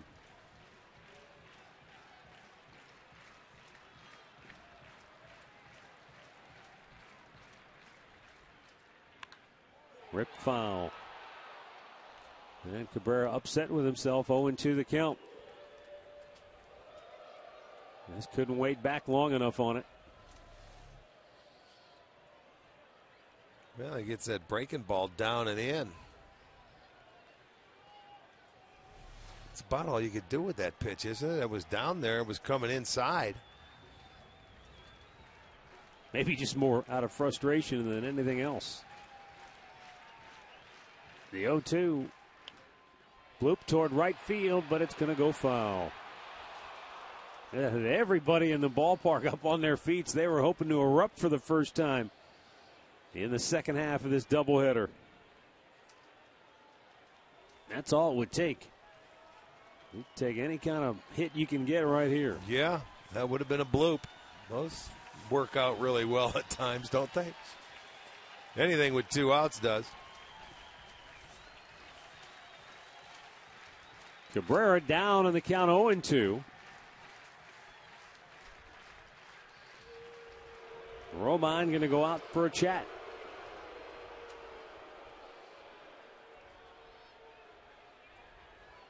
I mean, with 2 strikes, you got a pitch to waste.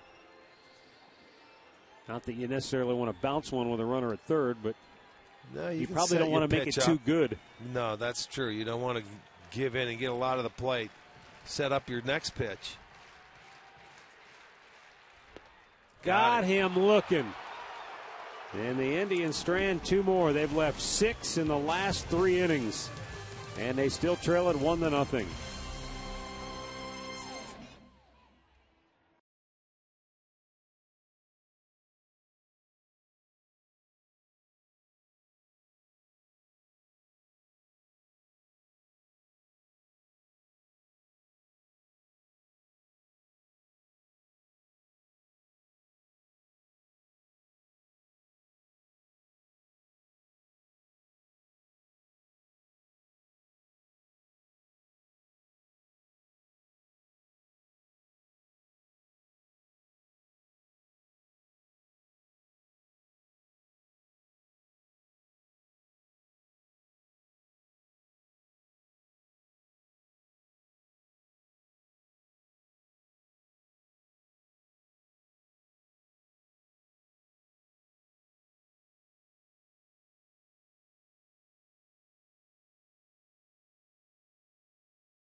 Live follows, and then you've got Bruce Drennan with all bets are off.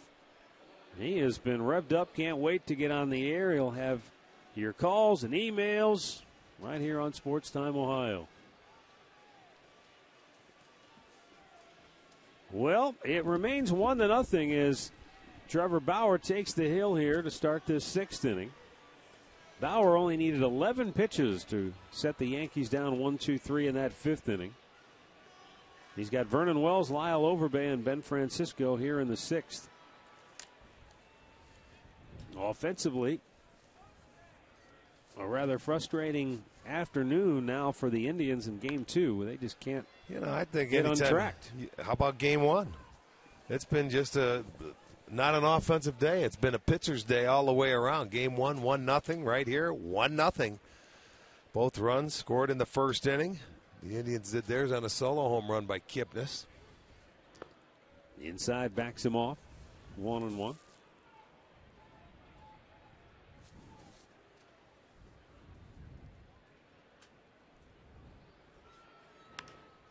Popped him straight up on the infield. Cabrera calls for it, makes the catch. 1 away. Here's our game recap brought to you by your local Toyota dealers. In Game 1, it was Jason Kipnis in the 1st inning, the only run of the ball game. His 5th home run of the season. All 5 have come in the 1st inning. In Game 2, the only run of the ball game on this fielder's choice. The Indians try to turn a double play, couldn't get it done. And the Yankees' Jason Nix comes home, and that's been it. That's amazing, isn't it? Both runs in the 1st inning.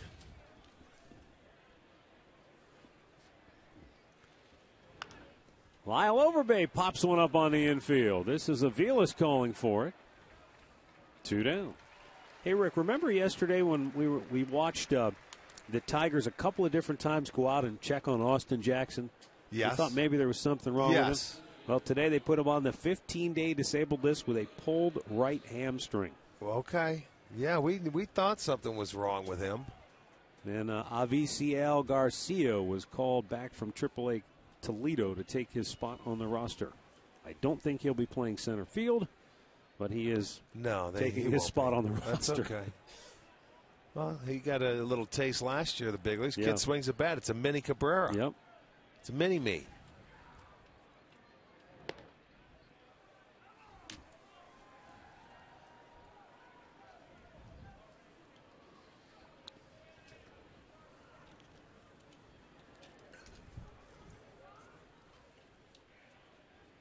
Two-zero count. Ben Francisco has one of the Yankees' 4 hits today and a fly ball to center field. Another good inning for Trevor Bauer. The Yankees go 1-2-3, this time on just 7 pitches. He's getting stronger.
Cleveland Clinic call to the bullpen brings us Adam Warren, making his 7th appearance of the season.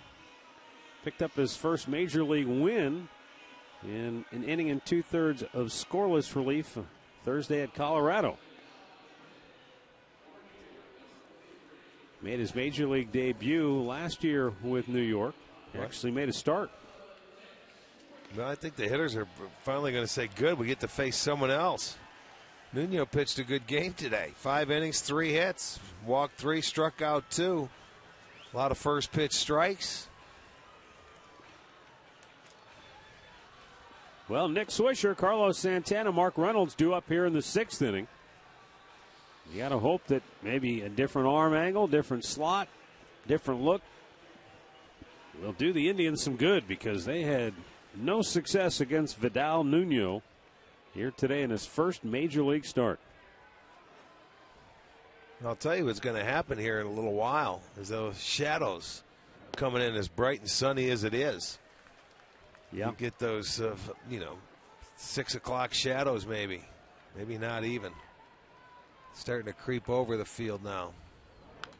Foul back.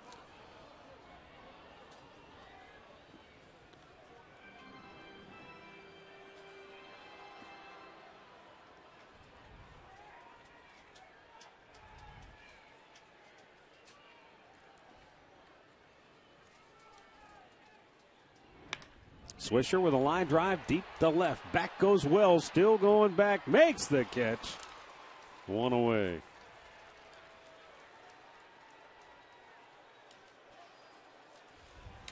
Vidal Nuno getting the start for New York. He allowed 3 hits, walked 3, struck out 3. He had a pretty tight breaking ball today. He could throw that on the outside corner. He little backdoor slider there, and he could throw your fastball away. Moved it around very well. Carlos Santana 0 for 2.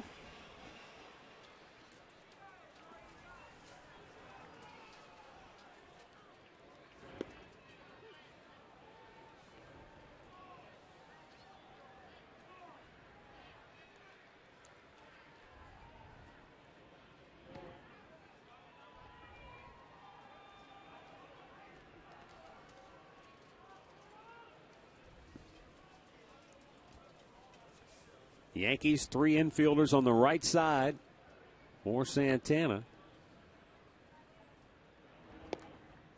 Outside corner, a perfect pitch. It's 1-2. There you see the infield shift for Carlos. Outfield plays him straight up.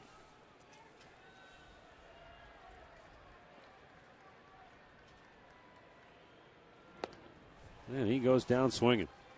2 down in the inning. Santana's 0 for 3. With 2 strikeouts this afternoon.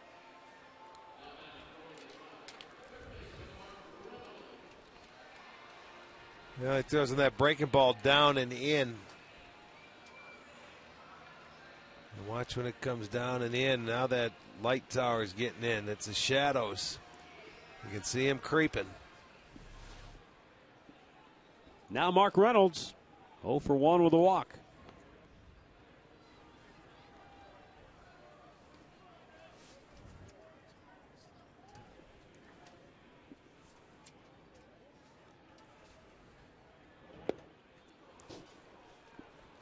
One ball, 1 strike.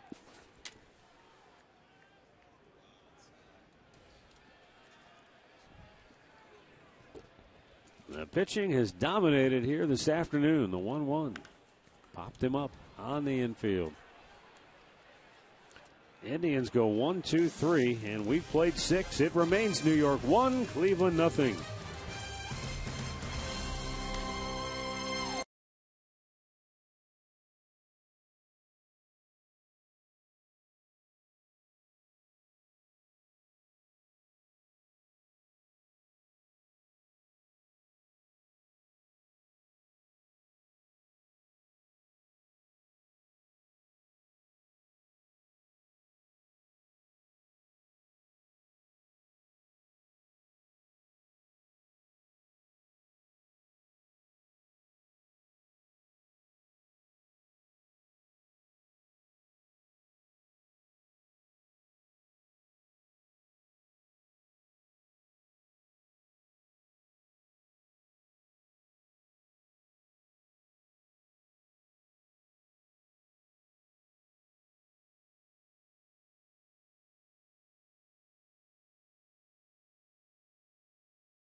Our Panini Cam brought to you by Panini's Bar and Grill. Progressive Field hosting a doubleheader today between the Indians and the New York Yankees. Good crowd for most of the game. The entire lower bowl filled pretty much to capacity, as are the club seats, the mezzanine, bleachers. Folks really having a good time. Game one, the Indians a 1-0 win. Thrilling fashion. Justin Masterson, a complete game shutout victory. Here in game two, Trevor Bauer allowed a run in the first. And that's been it. And he has really pitched well, retiring the last 9 in a row until now. Cut off nicely in the gap by Stubbs. Here's a throw to second base. It's offline, though. And sliding in safely is Corbin Joseph with a leadoff double.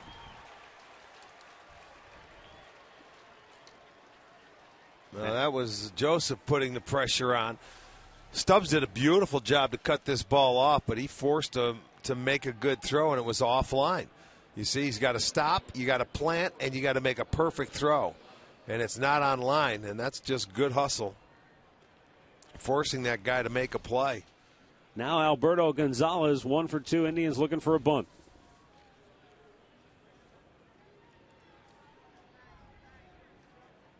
He squares, bunts it up in the air.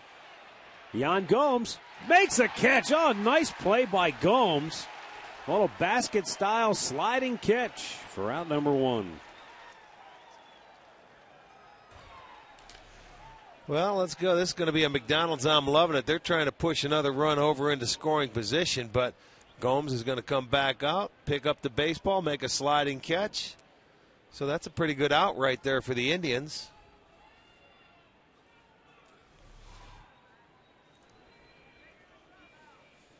Austin Romine 0 for 2 as struck out, popped up on the infield.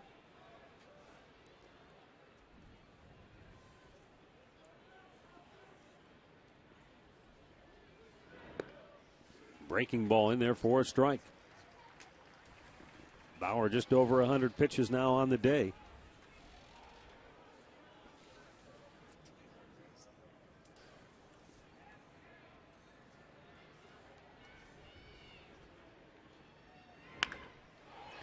Drilled to left field, a base hit. That'll get by Brantley, and that's going to score Corbin Joseph. An RBI double makes it 2-0 New York. The number 9 hitter, Austin Romine, who had been 0 for 8 as a Yankee this year. Before that, RBI double, his first knock of the season. Well, you're going to see this one elevated, and he takes advantage of it. They wanted to go inside, but you could see where it belled high. Started to run in, and he turns on it, takes advantage of a high pitch. That's going to do it for Trevor Bauer. That'll increase the Yankees' lead to 2-0. Today's Cleveland Clinic call to the bullpen. Bauer exits after 6 1/3. And it looks like Nick Hagedorn coming on when we come back.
7th inning. And it's Nick Hagedorn with a runner at second and one out. Yankees with a run in here. Joseph doubled and then came home on the Romine double. That chasing Trevor Bauer from the ball game. Bauer, pretty good start though. I mean, 6 and a third, and he had retired 9 in a row before the leadoff hit by Joseph here in the 7th inning. Well, I'll tell you what, Bauer did a nice 6 1/3 innings, 6 hits. He did strike out 4. He walked 2. His longest start of his 3 this year. Now you got to try and keep him right here, and hopefully the offense can get him off the hook. Nick Hagedorn coming on. His last outing was in Detroit, where he had trouble commanding the baseball. Walked a couple. Did not pitch an inning. Ended up giving up 3 runs in that game.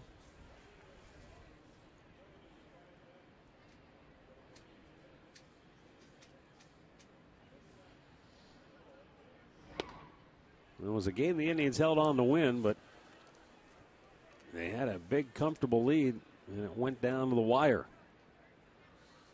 Hagedorn falls behind Gardner 2-0.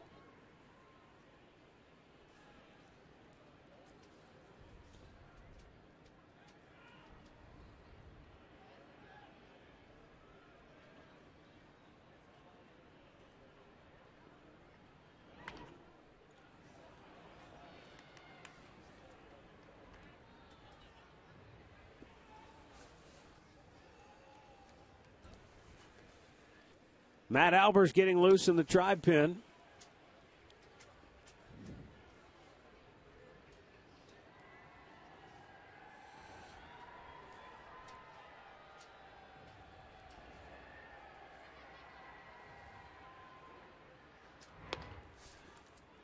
Three and 1 to count. Well, the old bugaboo for any reliever is the ability to throw strikes, because you don't always get to come in with a clean inning.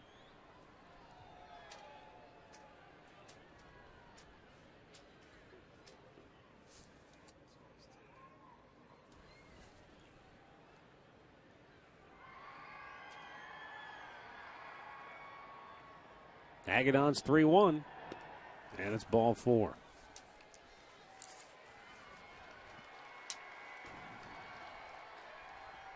There's our AT&T Uverse rewind.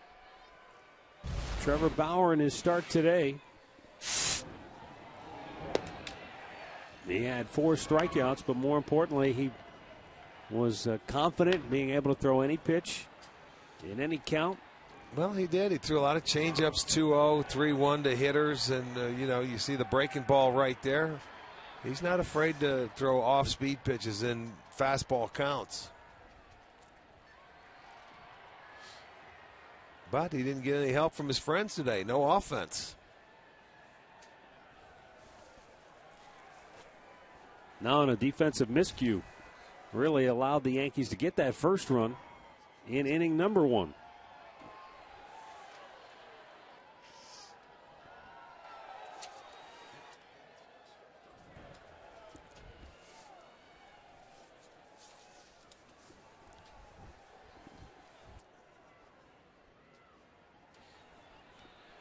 But the key now is for Nick Hagedorn to not allow this game to get away. And after walking Gardner, he's ball 1 to Jason Nix. And Terry Francona's patience is going to be wearing thin now. Well, you've got the big boy on deck, Cano.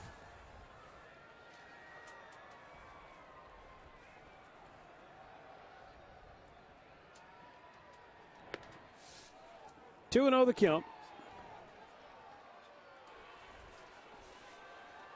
Here comes Mickey Callaway. Hagedorn has thrown 7 pitches and only 1 strike. Well, he did that his last time out. And this is when the Indians were leading by allowing in Detroit. But the thing you have to do in the bullpen, boy, you've got to come out and throw strikes. He knows that. Callaway just trying to get him settled down. Say, let's go. Come in your first bat of your face. We brought you in to get him out. Don't give him a free pass. This is the case now where the Indians are down by 2 runs. You can't afford to give up anymore.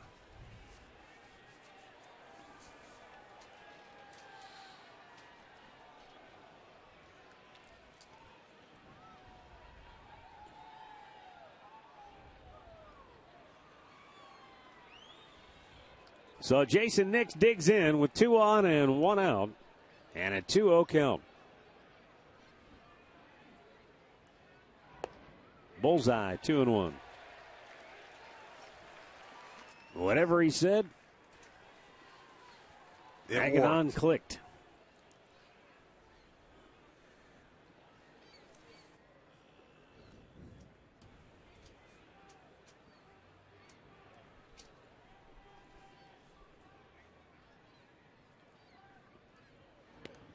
Upstairs with it. 3 balls and a strike. Robinson Cano waiting on deck.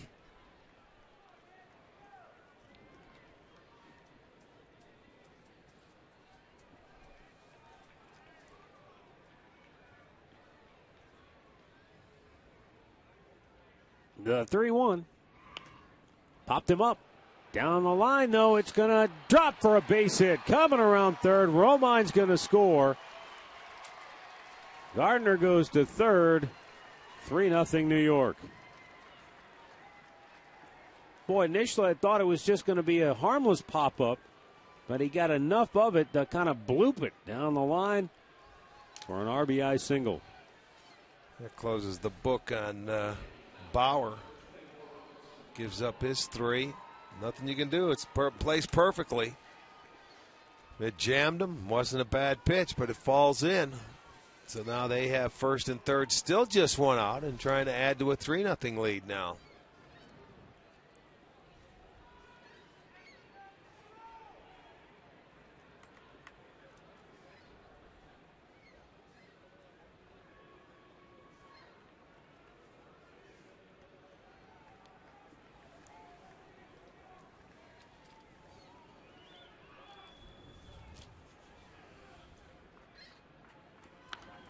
Out of play by Cano. 0-1 the count.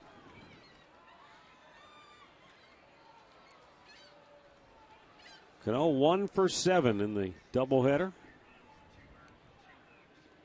And that one, I'm still not sure about. It was ruled a hit, but it, more than anything else, cost Trevor Bauer an unearned run back in that first inning.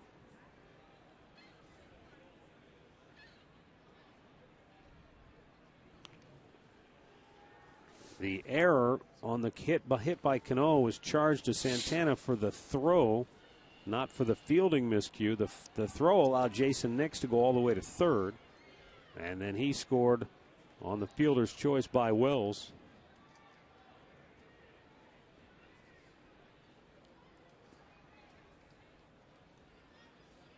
The 0-1 in there for a strike. This is the play back in the first. He knocks it down. I mean, that ball should have been caught to begin with. He knocked it out of the area as he tries to hurry up and panic and throw. He flips it wildly. Bauer gets his foot stepped on, and he still remained in the game. So, I mean, he was tough, but could have been a double error. That's what you're talking about. Should have been a double error. It was a hit and an error. It didn't matter. They went on to score their run in the first inning.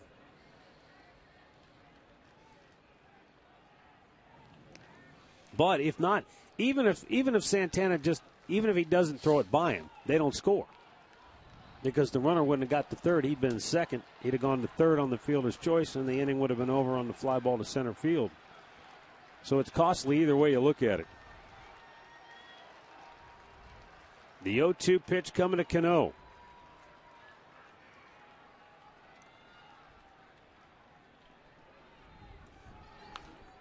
Back out of play.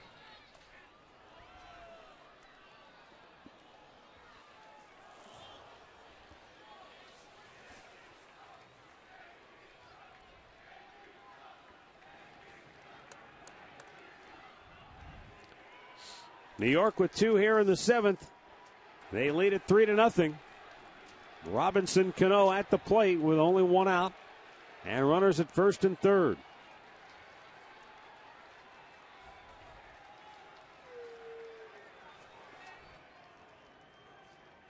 Hagedorn deals, and another foul out of play.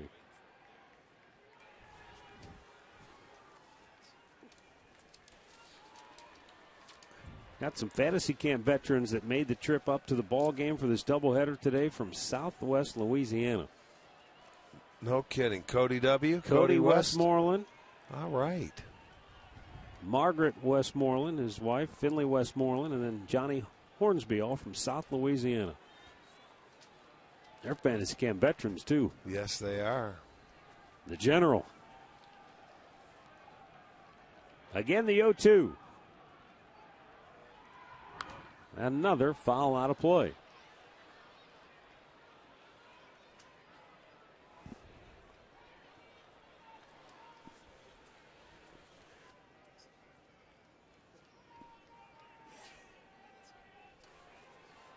Three runs on 7 hits for New York. No runs, 3 hits for the Indians.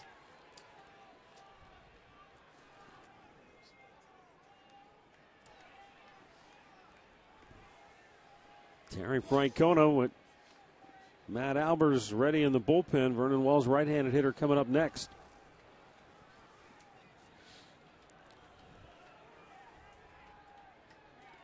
Hagedorn deals, and a swing and a miss. He strikes him out.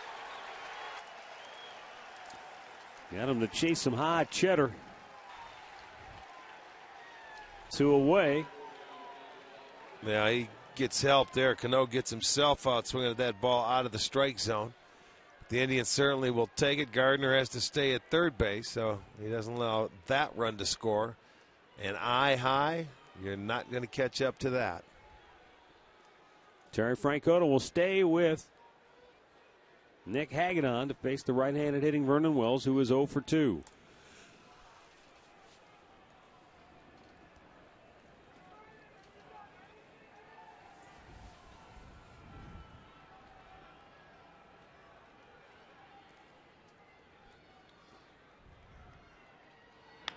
Wells lines it to left, the base hit. That's going to bring home Gardner. 4-0 New York. So Hagedorn unable to hold down the Yankees here in the 7th.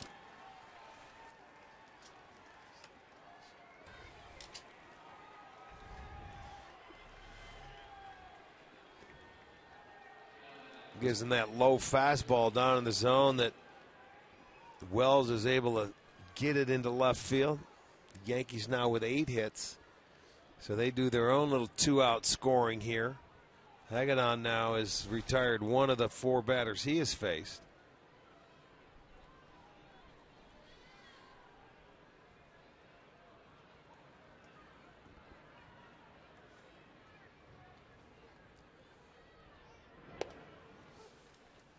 In for a strike. Lyle Overbay 0 for 3 on the day.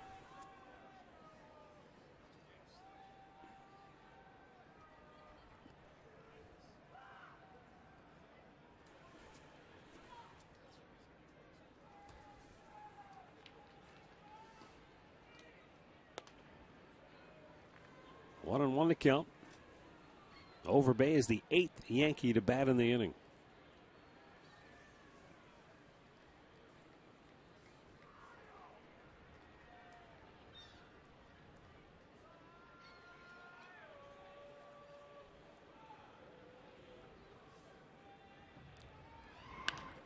Out of play, 1-2.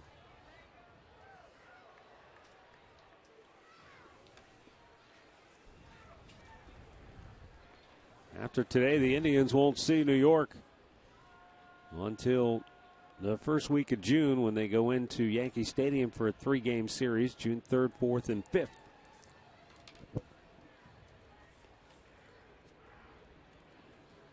Who knows what the Yankee team will look like then? Yeah, it's what, about 3 weeks away?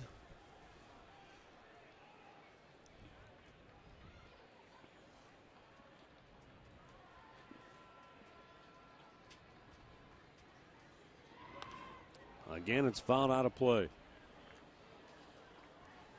Tribe down 4-0. They've been shut out on just 3 hits today.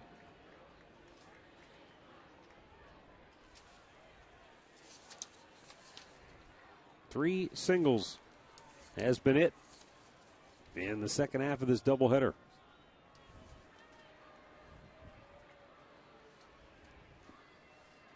Now the 1-2 from Hagedorn. Upstairs, it's 2-2.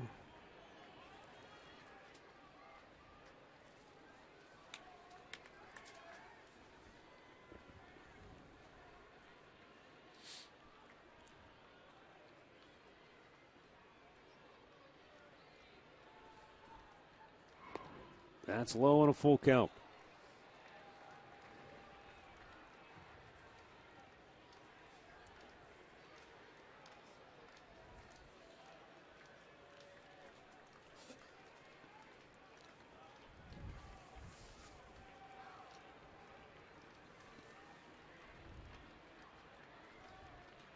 The runners go on the 3-2 pitch.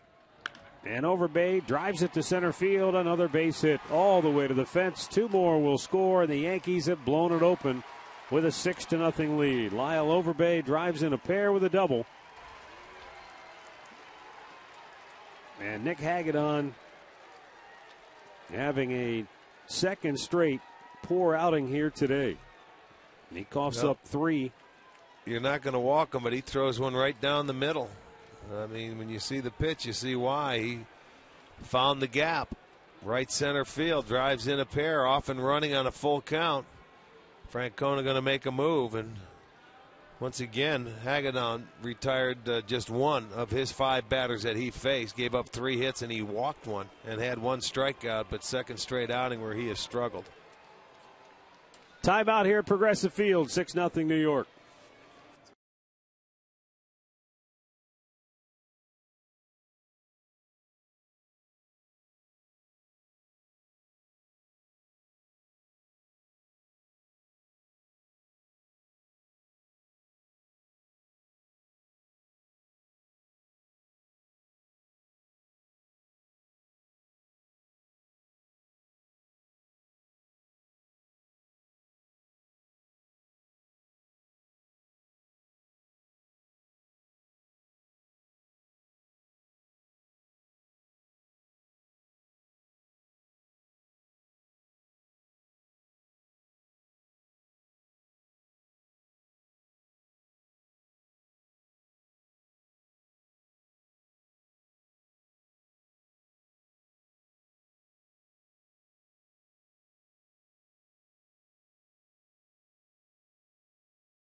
In the 7th will be Ben Francisco as Matt Albers now on for the Indians. Albers making his 11th appearance of the year.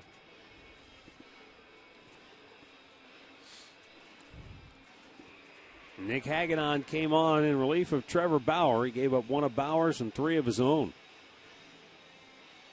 And the problem for Nick for the second straight start was just inability to throw enough strikes. You know, when he did, when he wasn't down the middle. You know, when he walked Gardner, but then you get behind hitters and makes it tough.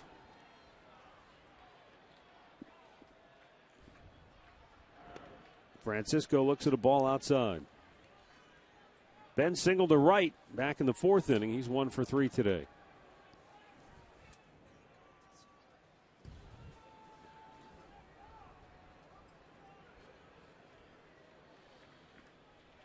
The 5 runs allowed here in the 7th, the most in an inning since Boston scored 7 in the 2nd back on April the 16th.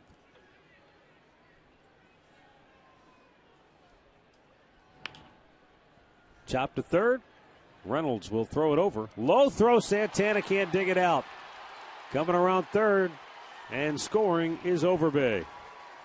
And an ugly inning just got uglier. New York now with a half dozen.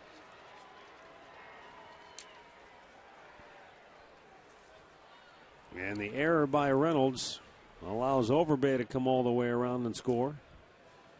Well, they've been standing out there for quite a while, and he just spikes one into the ground. Santana doesn't pick it. It gets by him, and it'll go as a straight error on Reynolds. And the inning will continue. New York is batted around now as Corbin Joseph, who led off with a double and scored. That's for the second time here in the seventh, and sends a fly ball to center field. Drew Stubbs is there. He makes the catch. And we've reached the seventh inning stretch with New York now in front 7-0. Stretch time brought to you by Spitzer Auto World. Life is hard. Buying a car shouldn't be.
As we go now to the bottom of the seventh inning. Boy, how quickly this game changed. It was 1-0. And then Trevor Bauer gave up a double, got an out, gave up another double. It was 2-0. He left, and then Nick Hagedorn had a rough outing. There's a line drive and a base hit by Ryan Rayburn.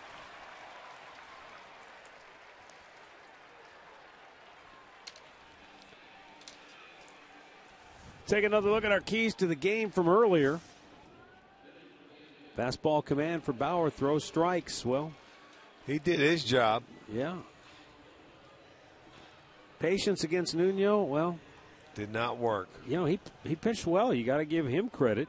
He sure did. He did walk 3, and the Indians weren't able to make him pay. They only had 3 singles, 3 base hits. That was it. And only a couple of balls that were even hit hard against him. So whether it was not being familiar with him, not getting a good read on him, whatever the case may be, they didn't get it done.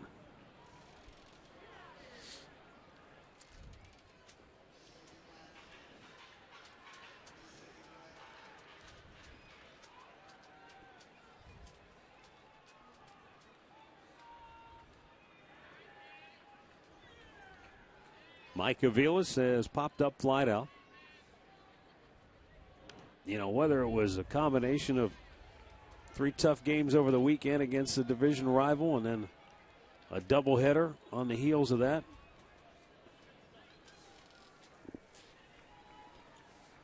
They just have not been able to generate much offensively here today. They got the home run from Kipnis in game 1, and Justin Masterson made that stand up.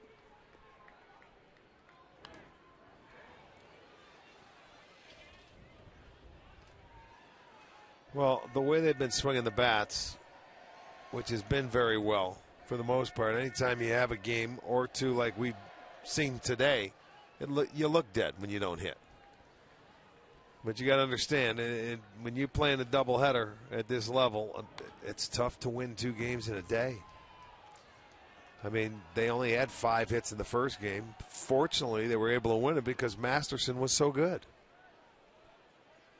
They were right in this ball game until all of a sudden an implosion coming out by Nick Hagedorn. I'll tell you, Trevor Bauer pitched really well. You were in the ball game if you can manufacture a couple runs, but the Indians just haven't been able to do that. Safe. Oh, thought he beat it. Bobble. I thought he beat it. He flips it to second, and the second base umpire still said he was out.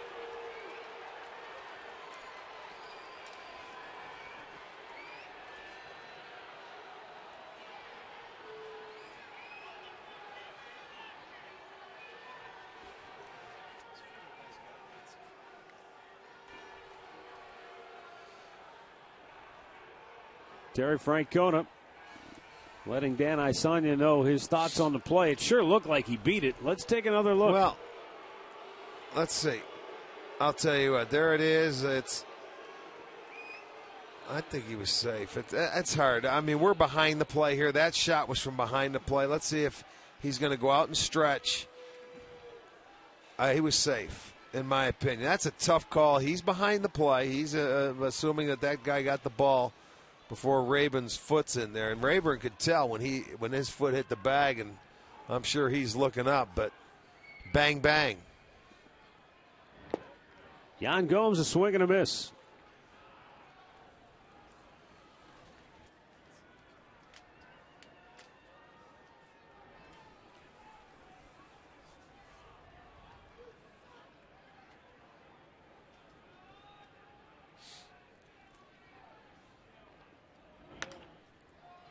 High chopper to third. Next goes to second for one. They try to turn 2, and they throw it over into the dugout or near the dugout, not quite in. 2 down. And a runner at first.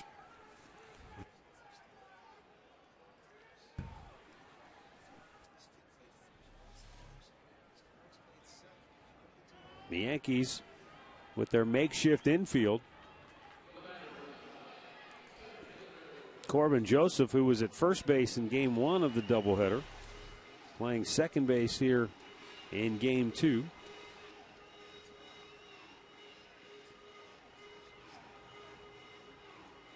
Now Drew Stubbs. Base hit his last time up.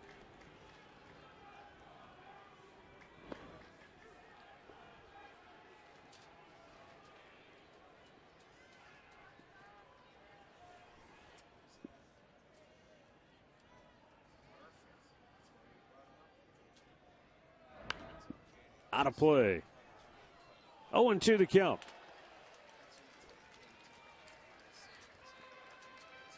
Now David Huff, who was just called up today when the Indians sent Lonnie Chisenhall down to AAA, will probably come on and pitch the final 2 innings.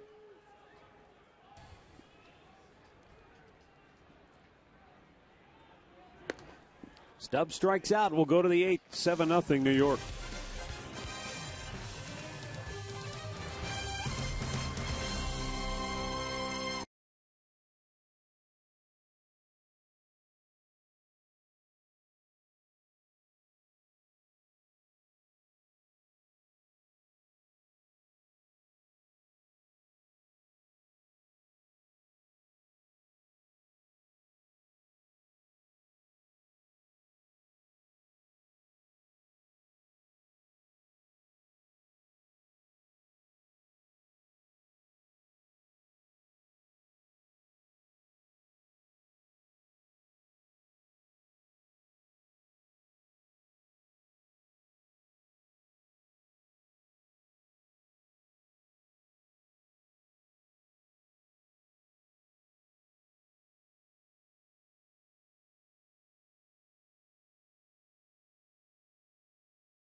Be reproduced or retransmitted in any form, and the accounts and descriptions of this game may not be disseminated without the express written consent of the Cleveland Indians.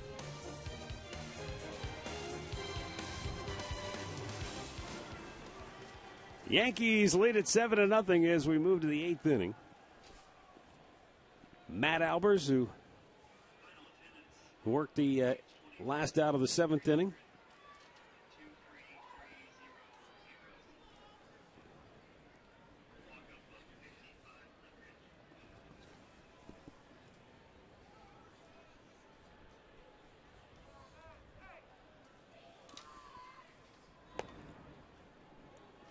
Pitch to Alberto Gonzalez is down low for ball 1.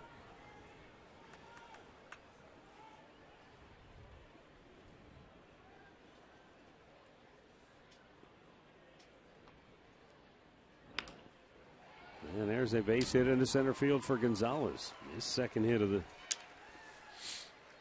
game. Here's our box score brought to you by your Northern Ohio Hyundai dealers. And for New York here in game 2, the big 7th inning. Overbay drove in a pair. Wells had a base hit, driving in a run. Nix an RBI bloop single. Romine an RBI double, all in that 7th inning. And here is Romine, the Yankees catcher.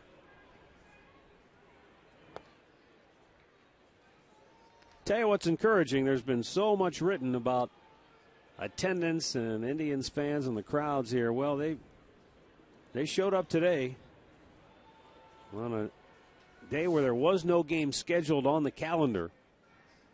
A makeup doubleheader, 23,300. The attendance for both games, and 5,500 showed up, walked up, and bought tickets today. So that's certainly very encouraging. It's disappointing the way this second game is played out, because they were here and ready to tear the roof off after the Indians won game 1. Well, the first one was about as good as you can get. Thriller right to the end. And this one looked like it was going down the same road. It was to the 7th. New York got away in inning number 7.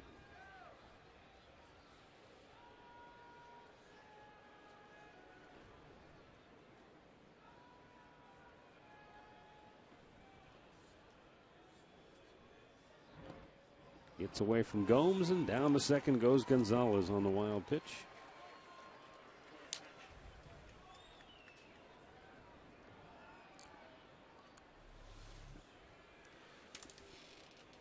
Well, he tried to get his body over. That's just a tough one to get that hand over there without the backhand. So it'll go as a wild pitch.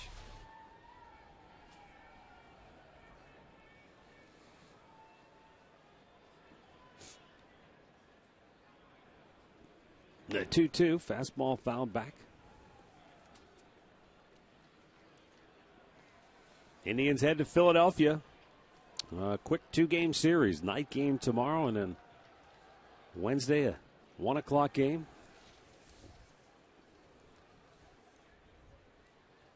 A brief interleague interlude.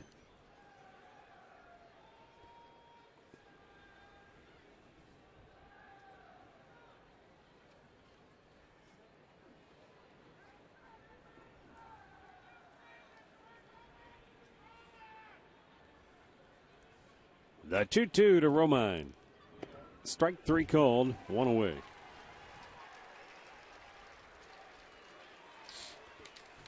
Well, the first 10,000 fans will get a Block C rally cap, which is courtesy of Strickland's Frozen Custard, when the Indians will take on the Mariners. That's Saturday night. Mariners are in for a 4-game series, as a matter of fact, so get your tickets early. You can save. Log on to Indians.com for your tickets.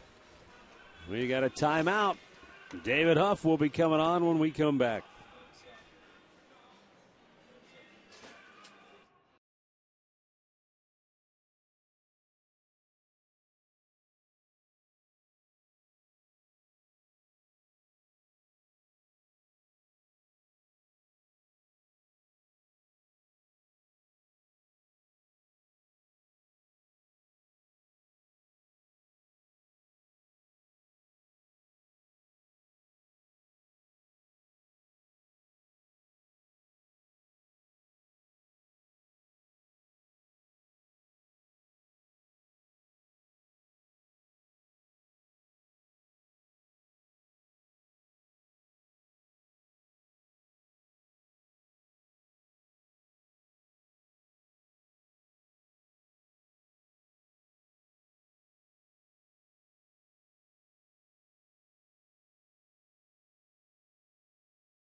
7-0 New York. Yankees batting here in the 8th, 1 on, 1 out. Brett Gardner coming up. Left-hander David Huff back in the big leagues here with the Tribe this year. 10 games down in Columbus, working out of the bullpen. 3 up, 1 down, 4.07 ERA.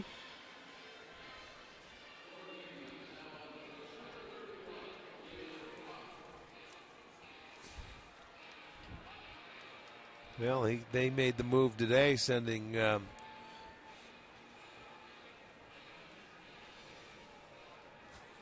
I drew a blank. I did too. Lonnie Chisenhall. You're looking at me and I'm going, They sent Lonnie down and right. call up David Huff. Well, if you remember, Rick, at the end of spring training, I mean, David Huff was out of options. He Right. either had to make the club or that was going to be it. He didn't make the club. They told him that, and then they went through all the process of, nobody put a claim in on him. He was out there, and he cleared all the waivers, and the Indians said, well, we'll take you, we'd love to have you back if you want to come back. And he went to Columbus, so another opportunity for David Huff this year now with the Indians. Pop back into the seats. Now, how long this opportunity lasts, he's out of the bullpen for now. The Indians are in a situation where you got a lot of baseball in a short period of time with a doubleheader today, night game tomorrow, quick turnaround day game. You're going into interleague play, though, tomorrow and tomorrow and Wednesday, where your pitchers are going to have to hit. Right. So it looks like if David stays, if they don't make another move before tomorrow, they'll be technically short a position player. But you might need that extra pitcher because of the way you've, playing a lot of baseball, short period of time. Yeah. Well, we'll see. We'll see what happens. I mean, I think today overall, handling this doubleheader, the pen's fine. I do too. For your 2 games, they have Thursday off. So, they could make a move after the game to bring that position player up because they've handled this doubleheader well with Masterson completing a game. Yep. Yeah, this is from the bullpen standpoint, this is just like another day. Right. Only had to use 2 of your normal relievers, with David Huff being the extra guy. And you're not going to get the Smiths and the Perez or anything in a game like this. So they will be ready to go full force tomorrow. Well, Chris Antonetti and Terry Francona have had to do a lot of roster maneuvering and juggling already this year.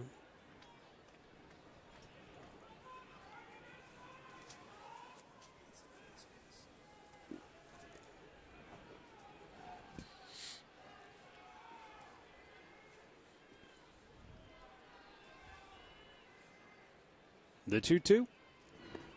Swing and a miss. He strikes out Gardner. 2 down in the inning.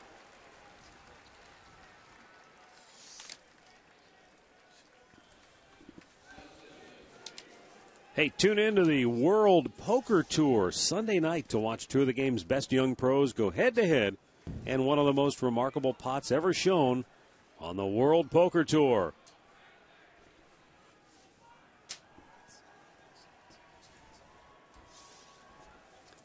Jason Nix, couple of hits, couple of runs scored, 1 RBI on the day.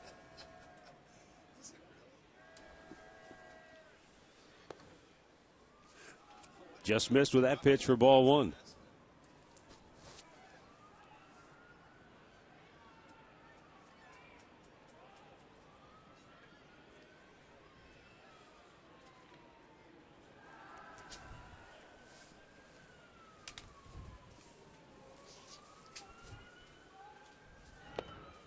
Nix swings through it. 1 ball, 1 strike.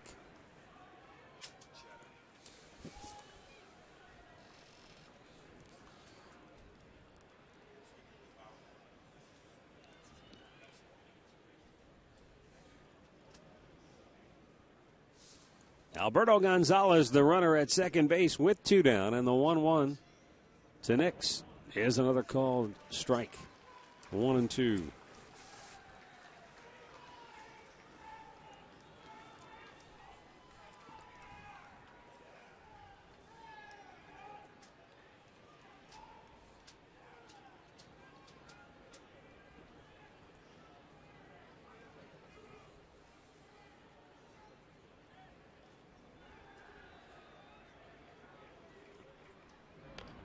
Nix fights it off, stays alive. While the Indians head to Philadelphia for a 2-game series against the Phillies, the Yankees are headed home to open up a 3-game series against Seattle. Oh, and then Seattle will come right back here for the weekend. 4-gamer.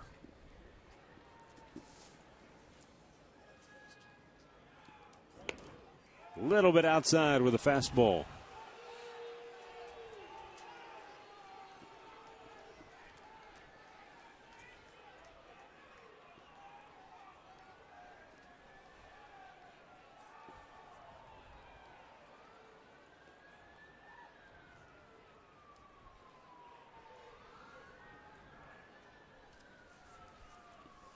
The 2-2. Swing and a miss. Huff strikes him out. And the inning is over. We'll go to the bottom of the 8th. 7-0 New York.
Dribble Cabrera, Nick Swisher duo.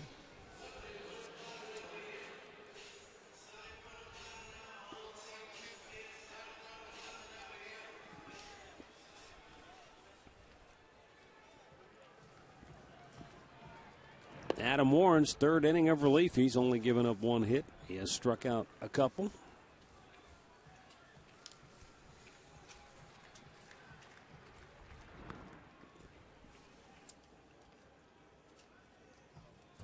He's thrown 20 out of 25 pitches for strikes.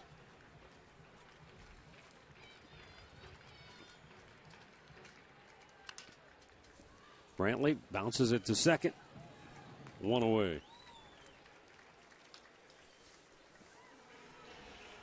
As promised earlier, it's Miller time, brought to you by Miller Lite. In between games, Mariano Rivera honored by the Indians on his farewell tour. Earlier, when the Yankees were here, Rivera met with a group of Indians employees, something he wanted to do, which was go around to each of the ballparks and meet with the folks who don't get a lot of recognition or publicity, or people's names that you don't know, the ticket takers, the ushers, the custodians, for that matter. Anybody who works that loves baseball that doesn't really get a whole lot of publicity. He wanted to meet with those folks, hear their stories, and talk with them, and he signed baseballs for all those people. And just a very nice gesture by a first-class guy. I thought it was great when he was here, too. People wanted to talk to him and brought up the Sandy Alomar home run from the division series in 1997. And Rivera talked about how that home run that Sandy Alomar hit made him a better pitcher. Because he said, it made me realize that, it's not as easy as sometimes you think it's going to be. And you got to go back and reevaluate things and maybe work a little harder to develop yourself. And so he said that home run that Sandy Alomar hit off of him in the playoffs certainly helped to make him an even better closer. And he was already on his way to being pretty good at that time. Well, when you talk about postseason, there is nobody better. I mean, you look back. Here it is right here. Sandy going to right field. And that was his year for Sandy Alomar. Up over Paul O'Neill, who was in right field. This place went crazy. I can still remember that like it was yesterday.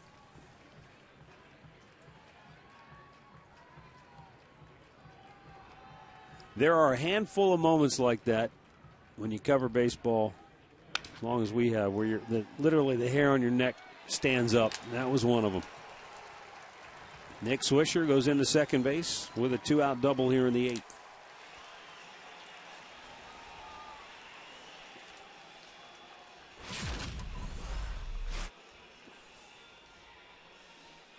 That was up. Was that a cutter too? It had to be a cutter, right? Cutter up. No question.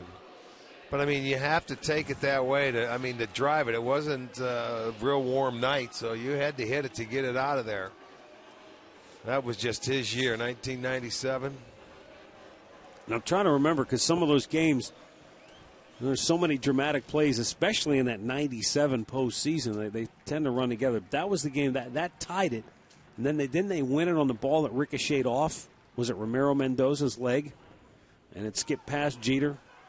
I think that's how they scored the winning run in that game. I think you're right.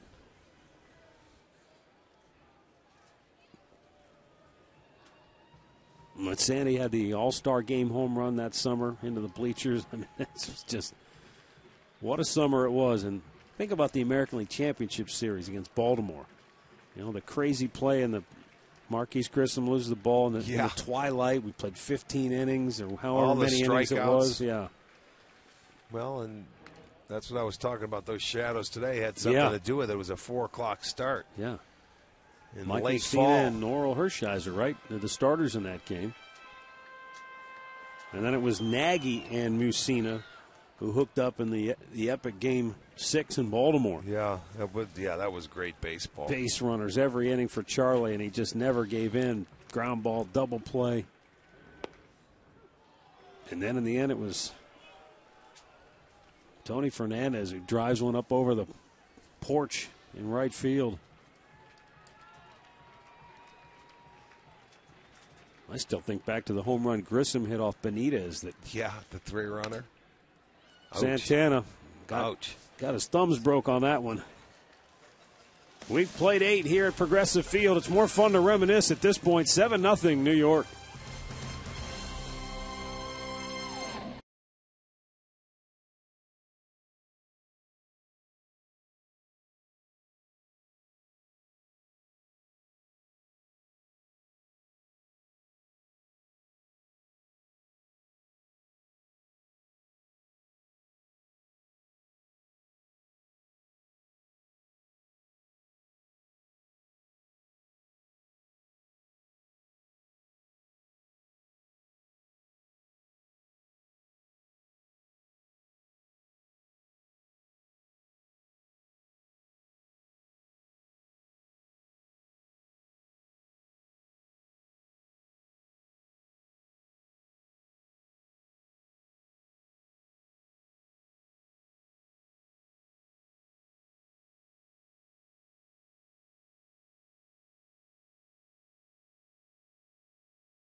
Ninth inning, David Huff got the last 2 outs in the 8th. He'll stay on here to face Robinson Cano, Vernon Wells, and Lyle Overbay.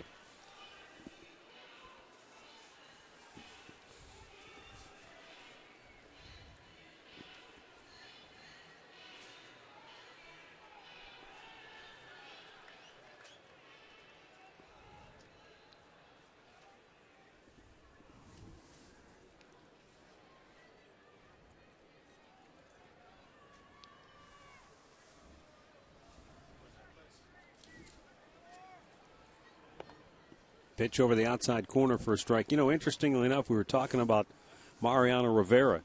And when they were in Kansas City, there was sort of an odd incident that took place between Rivera and Jabba Chamberlain. Rivera was in the dugout conducting interviews, as he has done at every stop on his farewell tour. And while he was talking to the writers about some sensitive situations, about meeting earlier in the day with a family of a young boy who was killed in an accident, Jabba Chamberlain was in the dugout carrying out a conversation with some members of his family that were sitting above the dugout, and it was kind of loud, and Rivera, mentioned to Chamberlain to kind of, keep it down, and he gave him the shush sign. And according to the reporters that were there, Chamberlain took issue with that and said, "Don't ever shush me." And Rivera laughed about it, and then he said, "No, I'm serious. Don't you ever shush me again." And they said it was very awkward and very uncomfortable. And, they weren't sure what the heck was going on there. But later, after much was said, written, tweeted about, the two of them came out publicly and said, "Hey, we're cool. We're fine. We maybe a little overreaction." Rivera said, "Maybe I shouldn't have said the shush." And Chamberlain said, "Maybe I just took it the wrong way." Whatever the case may be. But it was just sort of an odd that only in New York, only with the Yankees would something like that become a story. Well, that's probably true. Lyle Overbay had a 2-run double in that 7th inning.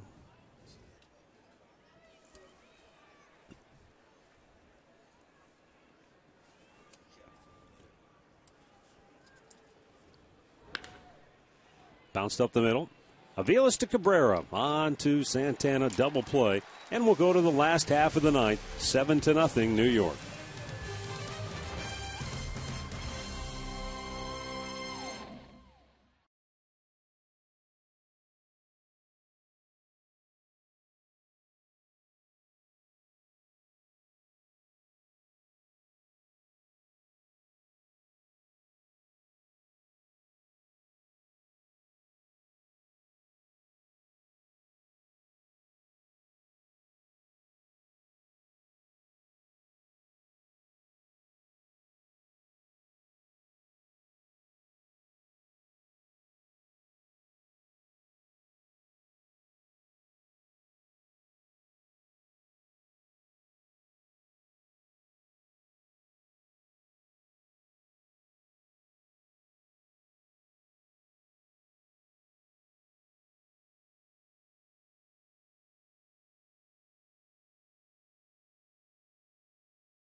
Conrad's coming up after the ball game. Highlights, analysis, and a whole lot more straight ahead on Indians Live.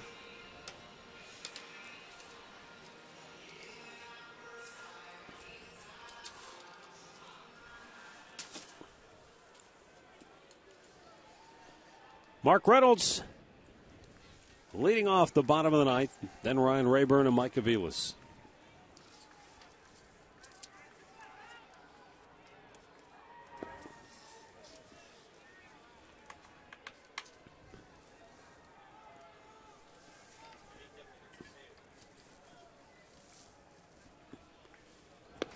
Swing and a miss. Adam Warren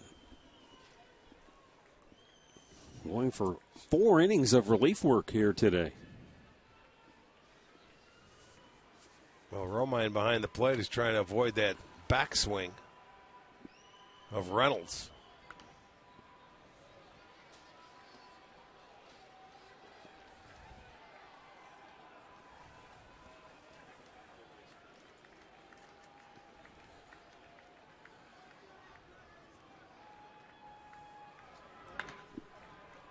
Popped up foul. Out of play. A ball and 2 strikes.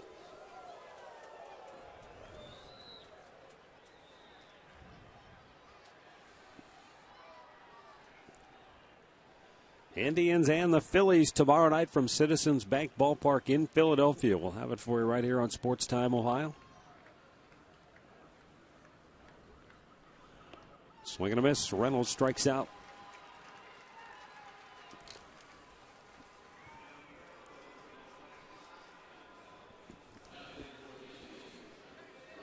Ryan Rayburn, 1 out of 3 on the day. Coming up here.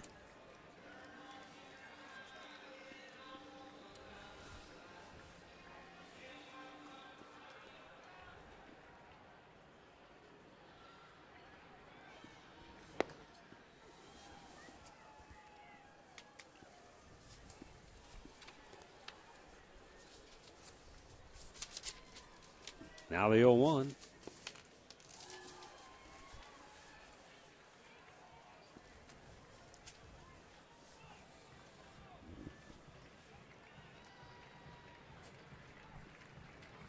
Two-strike pitch. Upstairs with it. Tigers are at home tonight hosting the Houston Astros. And Houston having all sorts of problems this year. I just saw where their CEO resigned. Oh, yeah? Yeah. I don't think it has anything to do with the current state of the club necessarily. But Houston's lost 4 straight. They're 10-28 on the year. Going into Detroit. Indians heading to Philadelphia, where the Phillies won their last 2, but still 3 games below 500. Only 4 games out of first in the NL East. But you're already starting to hear rumblings about, what's going on in Philly. Are they too old? Are they over the hill? Is it time to start over? And with Halladay out now, he's going to miss 3 months or something like that. Sure, there's a lot of concern in that town about that ball club. Rayburn strikes out 2 away.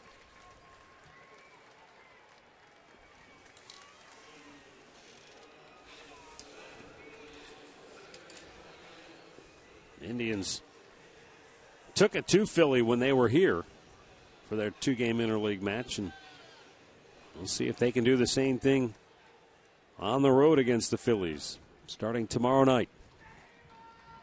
Mike Aviles, 0 for 3 today, takes a strike.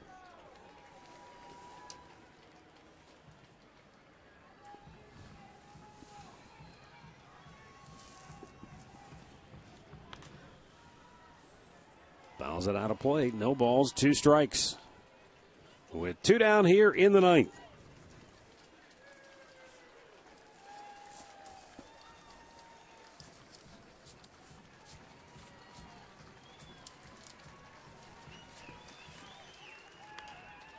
Popped him up behind the plate. Romine has room. He makes the catch, and the ball game is over. The Yankees come back and win 7-0 here in the second half of the doubleheader to earn a split.